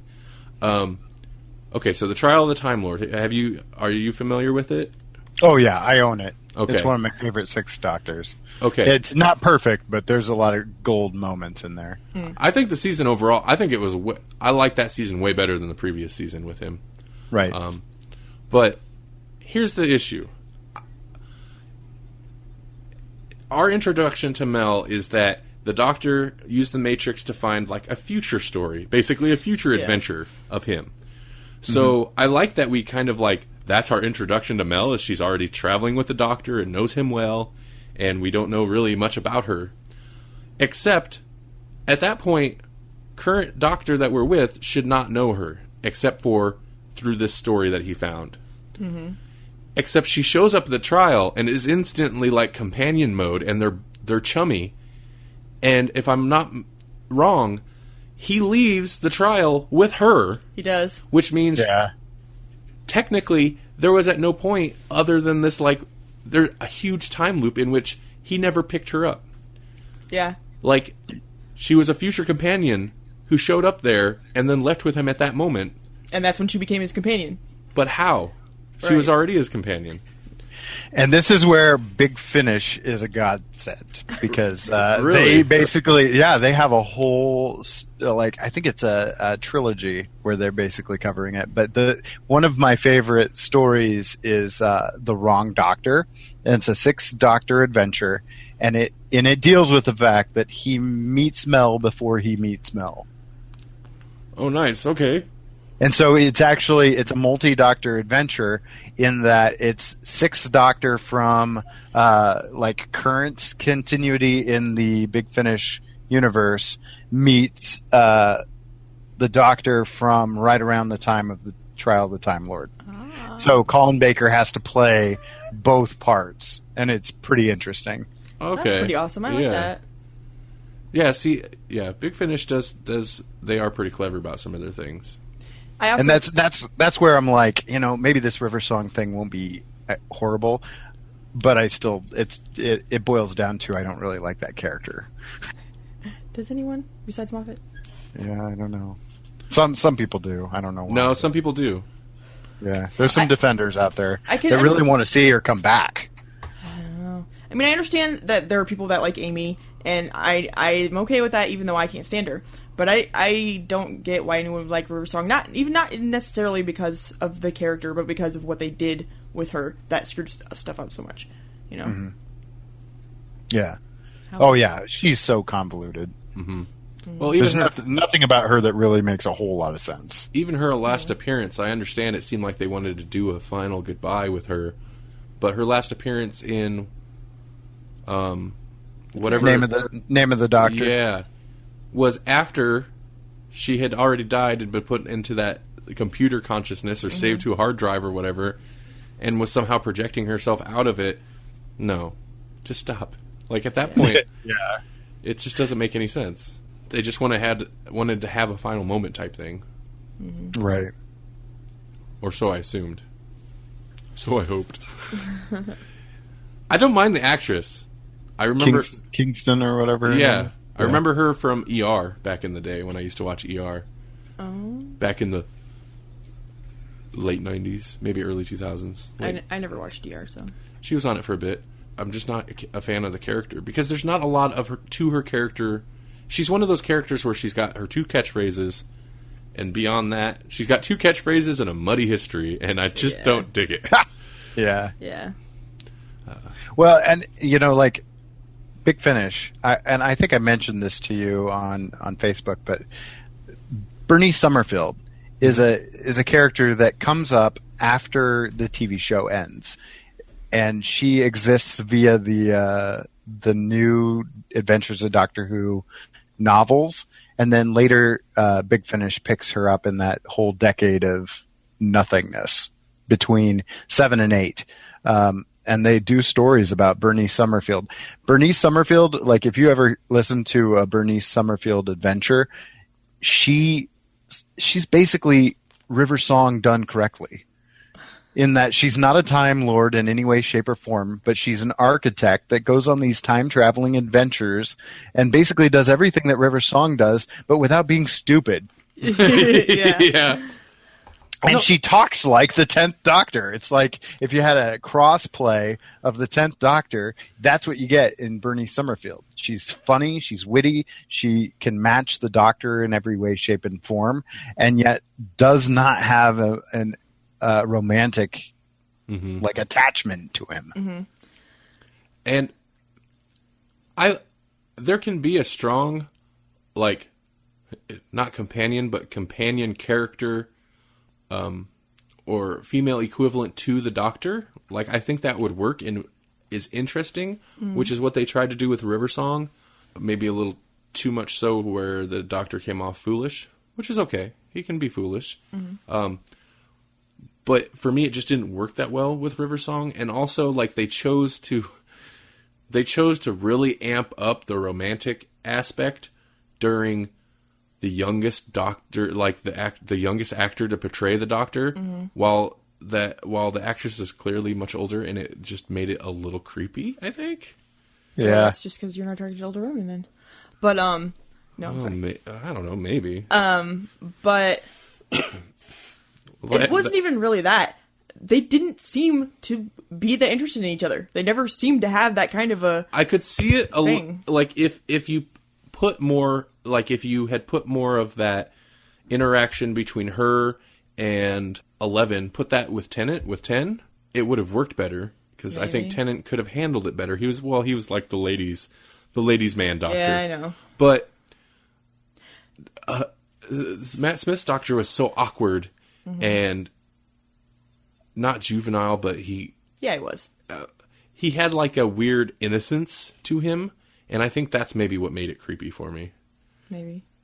But, okay, it did end up working out okay, I guess, with Rose. But other than that, I don't think that they should have them be, any of his companions, be romantically involved with the Doctor. It's just not going to work well. Right. You and every old school Who fan agree on that. Right. And every new Who fan who hasn't watched the old school stuff is like, what are you talking about? Yeah. Rhodes! Okay, Yeah. well, like I said, it ended up, working okay with the Rose situation somehow, I guess. I mean, the romance. Well, even But- 11 and Clara was okay. I mean, it's really built to interesting stuff with 12 and Clara. But even that was more of just like a flirty thing. Yeah. I think it kind of, for me, I fall, I guess, appropriately somewhere in the middle. Because I came in on New Who, but I've watched a bunch of the old Who. Because for me, it depends on the doctor and who it is. Like, the River Song could work with certain doctors, maybe. It just didn't seem to work for me for 11. I know she came on during Tennant's run, but for what, that one story? And 11 and Clara worked a little better. Like, it was just flirty, though. But 11's so awkward. I don't know if he really works romantically for me for anybody. Like, with anybody. Right. Yeah. And then, I don't know if they could make it work with Capaldi and anybody. I kind of like the Capaldi-Clara dynamic so long as they don't push it into creepy territory. But I like it to where it's not fatherly, but almost. And thinking back, like, if they would have kept River Song the way she was in that very first episode, I don't think I would have minded her. Yeah, I agree. Like, you felt like you could tell she had this deep affection for the Doctor. But at that point, it wasn't weird the way that it got. Yeah. Yeah, and she was like, she was almost subdued comparatively in that first episode that we were introduced to her. We get an older River Song in that. And like, I don't know, I wouldn't mind, I guess, having more of those adventures with that character. But it's so tainted by the absolute wackadoo Yeah, that's River Song that we get in, like, Angels Take Manhattan and... that's the perfect way to explain it, because she was still strong and forward in her first appearance. But she just becomes so over the top. Yeah. She's like a cartoon character. I mean, like, she's as wacky as Matt Smith gets in a different direction, in a way that doesn't work for probably I think she's got some chops. She's got some gravitas when she delivers lines. So when she's doing something really daffy, it's like almost out of character. So a couple things. For one, yay, we're finally into the 7th Doctor in our journey through the classic series. Soon I will be able to say I've seen every Doctor Who that is available for human eyes to see. Right. I won't probably remember half of them, because some of that is a lot of cramming Doctor Who-like episodes. It all kind of blends together in certain periods. But also, I'll finally be able to watch or listen to more of the Big Finish stuff, because I'll have gone through the Doctors and at least have that introductory period with most of the Doctors through the TV show. Right. And I'll feel better about listening to their audio plays. And then that brings me to the other thing of, I still have a review you wrote, Jesse, that I'm sorry I didn't post this week. I meant to post it this week. And I will post that before this episode goes up. I'll post that this coming week as we're recording, so it'll already be up. What was that? It was the secret.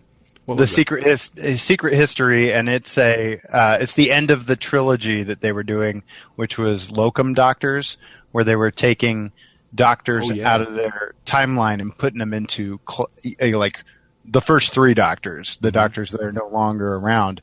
So the first story is the Defectors with the 7th Doctor with the unit crew. So you've got Yates and Joe. That's pretty awesome. And then the second one, which was by far my favorite of the 3, was the 6th Doctor with Jamie McCrimmon and Zoe. That sounds pretty fantastic. That one was pretty awesome. The last of the Cybermen. Or the last Cyberman, or I keep goofing it up, but it's something to that regard. And this one ends it And so definitely check out my review. There's some things that I try to keep those reviews spoiler free, but it's one of those things where if you look at the cover of the CD, you figure out a little bit what's going on. It's like you can it's like somebody is behind this, and there's only a handful of people that could be behind this. Sure. Okay. So, and it's fun. It's fun, but it wasn't. I don't know. Part of it is, I hate to see a good trilogy end. So, I think there's a little bit of that, but yeah. But it was still a fun listen. I liked it for what it was. And as we're recording this, I'm going to be writing a review for Bernice Summerfield. It's Doctor Who: The New Adventures of Bernice Summerfield, Volume 2, because I just finished up that, and it's the Triumph of Sutekh. So nice, Sutekh. It was a Seventh Doctor being the follow-up story for Pyramids of Mars, and it was pretty fun. Just like the first Bernice Summerfield was. I'm slowly becoming a fan of hers, and it's like I can't be a fan of hers because there's so much Doctor Who stuff coming out. Yeah, you're a machine on that. You've been flying through those audio plays. It's pretty fun to hear Sutekh make a return. He's one of my. Now that story is not one of my favorite Fourth Doctor adventures, right? But he's definitely one of my favorite villains. He's so iconic. Yeah. That little speech he gives, I love it. It's perfect. Yeah. Mm-hmm. When that actor, his voice is just like, whoa, Mm-hmm. He's so chill while he's giving this like horrible, like the world's going to come to an end and this is why it has to happen. Yeah, but it's even better than that because he'll be like giving these like horrible things, but he makes it sound so like comfortable and beautiful and everyone's gonna have a good time. Maybe it's like if Matthew McConaughey were like a doctor at the ER of like, I'm sorry, you guys, it just didn't work out. Yep. We're like, oh, well, I'm sure you tried. Yeah. You bet I did. Well, all right.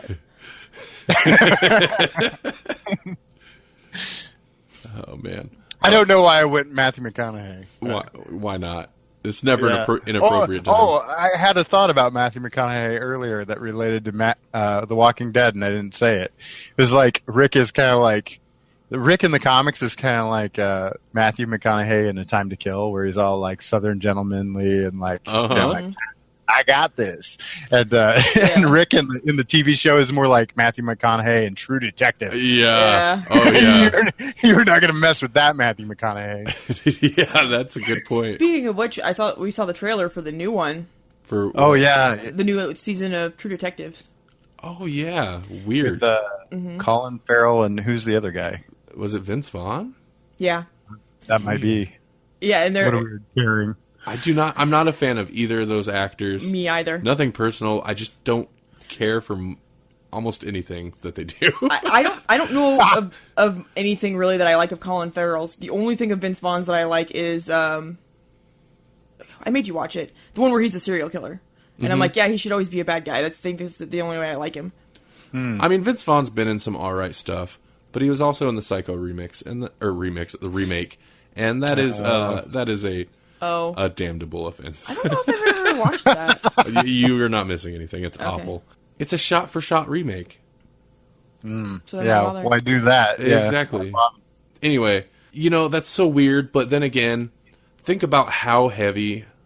Like, I'm willing to give it a chance, because think about how heavy that first season of True Detective was, and the leads were Woody Harrelson and Matthew McConaughey. Yeah. Yeah. Oh, yeah. Did So not weird. see that coming. Yeah. McConaughey was amazing in that show, too. Right. But I like McConaughey, and I've seen him do other stuff. I've liked everything pretty much that he's done. Woody Harrelson kind of surprised me a little bit. But, I mean, the Woody Harrelson... Once the character works though, because his character's still a little goofy. Yeah, I was gonna say he works as that character, but like it's still a surprising casting. And wasn't McConaughey originally asked to be that character? And he's like, I don't want to be him, I want to be the other guy. I think so. Yeah. Something like that. We went and seen Avengers. Oh, I had already told him we went and seen Avengers. Yeah. And that's the worst part is it was the last episode where I highly recommended Avengers, and it's like since then I've come full circle. You know what? This falls apart really fast. And I was complaining about it to Holly. I was like, this is the stupidest plan that Ultron ever had. It's like he can control it. He goes into the internet. He can do all sorts of bad things. So his plan is to pick up an island and drop it on things? Yeah. No, it wasn't even that. He didn't even pick up an island. He, tore a chunk of land out of the ground. Yeah. Rather than just go find some random place somewhere. Some island or something somewhere that rather probably than would shut been off easier. all the electricity and kill millions of people that way. Yeah. Yeah. Or at least, hinder the Avengers and being able to track him down so quick. Yeah. Yeah. Take away all of Tony Stark's money, disable the Veronica thing that they use later. Yeah. Yeah, they didn't even touch on some of Ultron's scarier abilities. Cuz he learns and adapts so quickly. He's like if the Sentinels had the same kind of AI that Ultron had, which is basically the same, game over, So why wouldn't they do that though? That makes sense. Because didn't they make them after? I think Sentinels were created. Yeah, I don't know, because Hank Pym created Ultron. So yeah.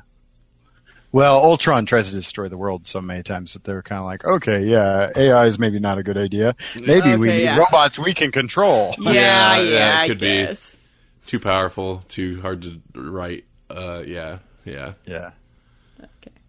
And they kind of do. They kind of do get that kind of a Sentinel later. Bastion winds up being the Sentinel that is kind of on his own, has his own agenda. I love that name. Bastion? Yeah. Yeah. He's a creepy Sentinel character thing. And his whole agenda is just to kill mutants, though. He's not nearly as scary as Ultron in some regards.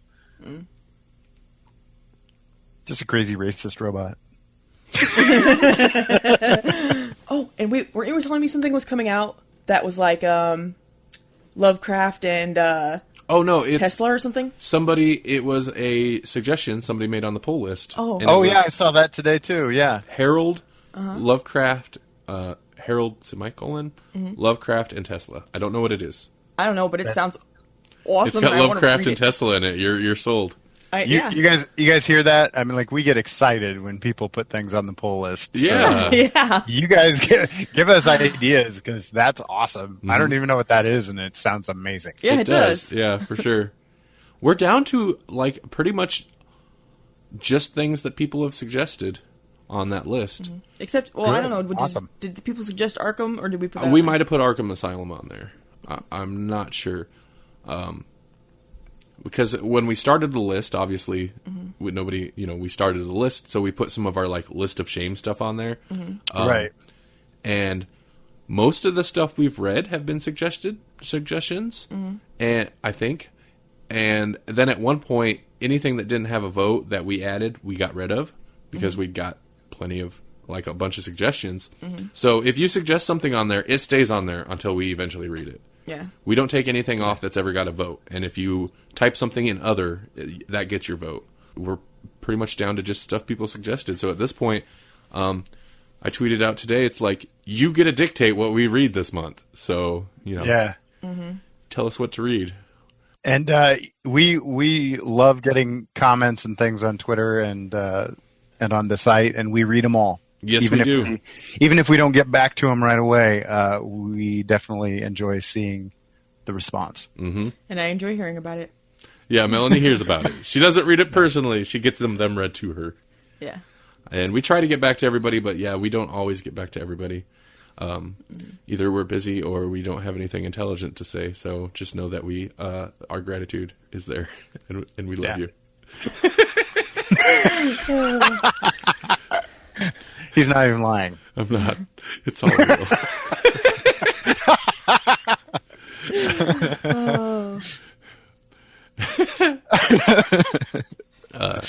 But generally, we get back to everybody, especially if you talk to us on Twitter, because that's such a an immediate thing. We get that right away, and and also, I think is it fair to say that's our favorite?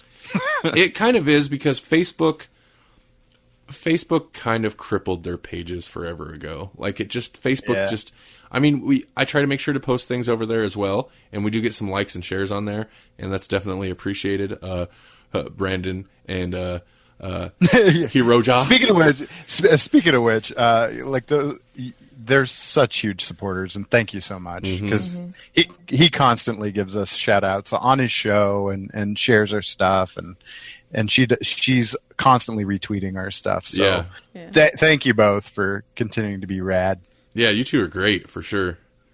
They're rad. They are. They're rad. Oh wait, has it been said 3 times? Oh yeah. Oh boy.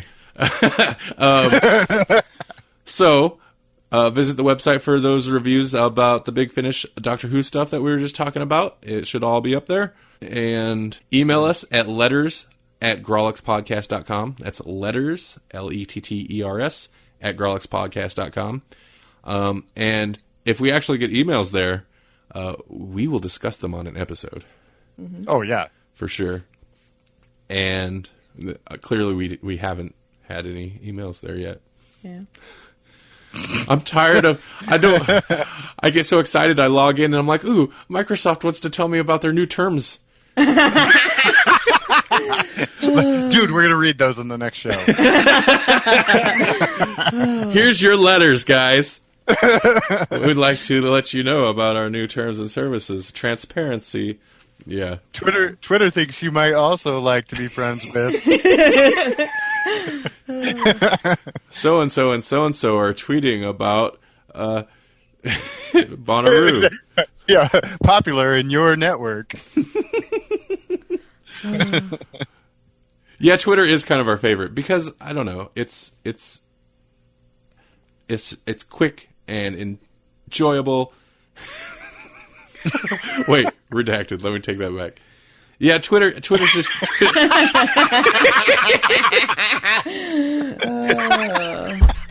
End credits. Good night, everyone. Yep. All right. I think that's about it, though, huh? This is going to be a monster. It's going to be a long one, I think. Yeah. It's been several hours. It's going to be a long one for sure. 4 hours almost. Yeah, kind of. That's a beast. This is Melanie, and I see Grawlix people. This is Jesse. Ride Grawlix, shiny and chrome. This is Randy. Grawlix it up. Grawlix it up.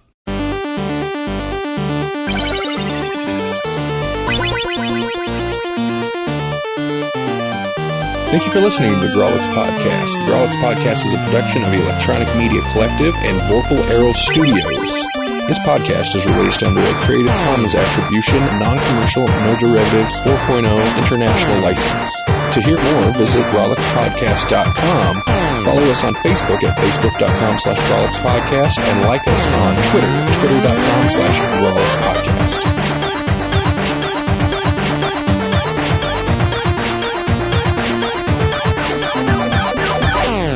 Melanie's eating a sandwich. Shut up. Nobody had to know. The PB&J sandwich. She noticed I hit record before I even said that. It was intentional. I did notice. Is this the sandwich you finally wanted from months ago on that one episode? Yes. He finally let me eat. I'm not kidding.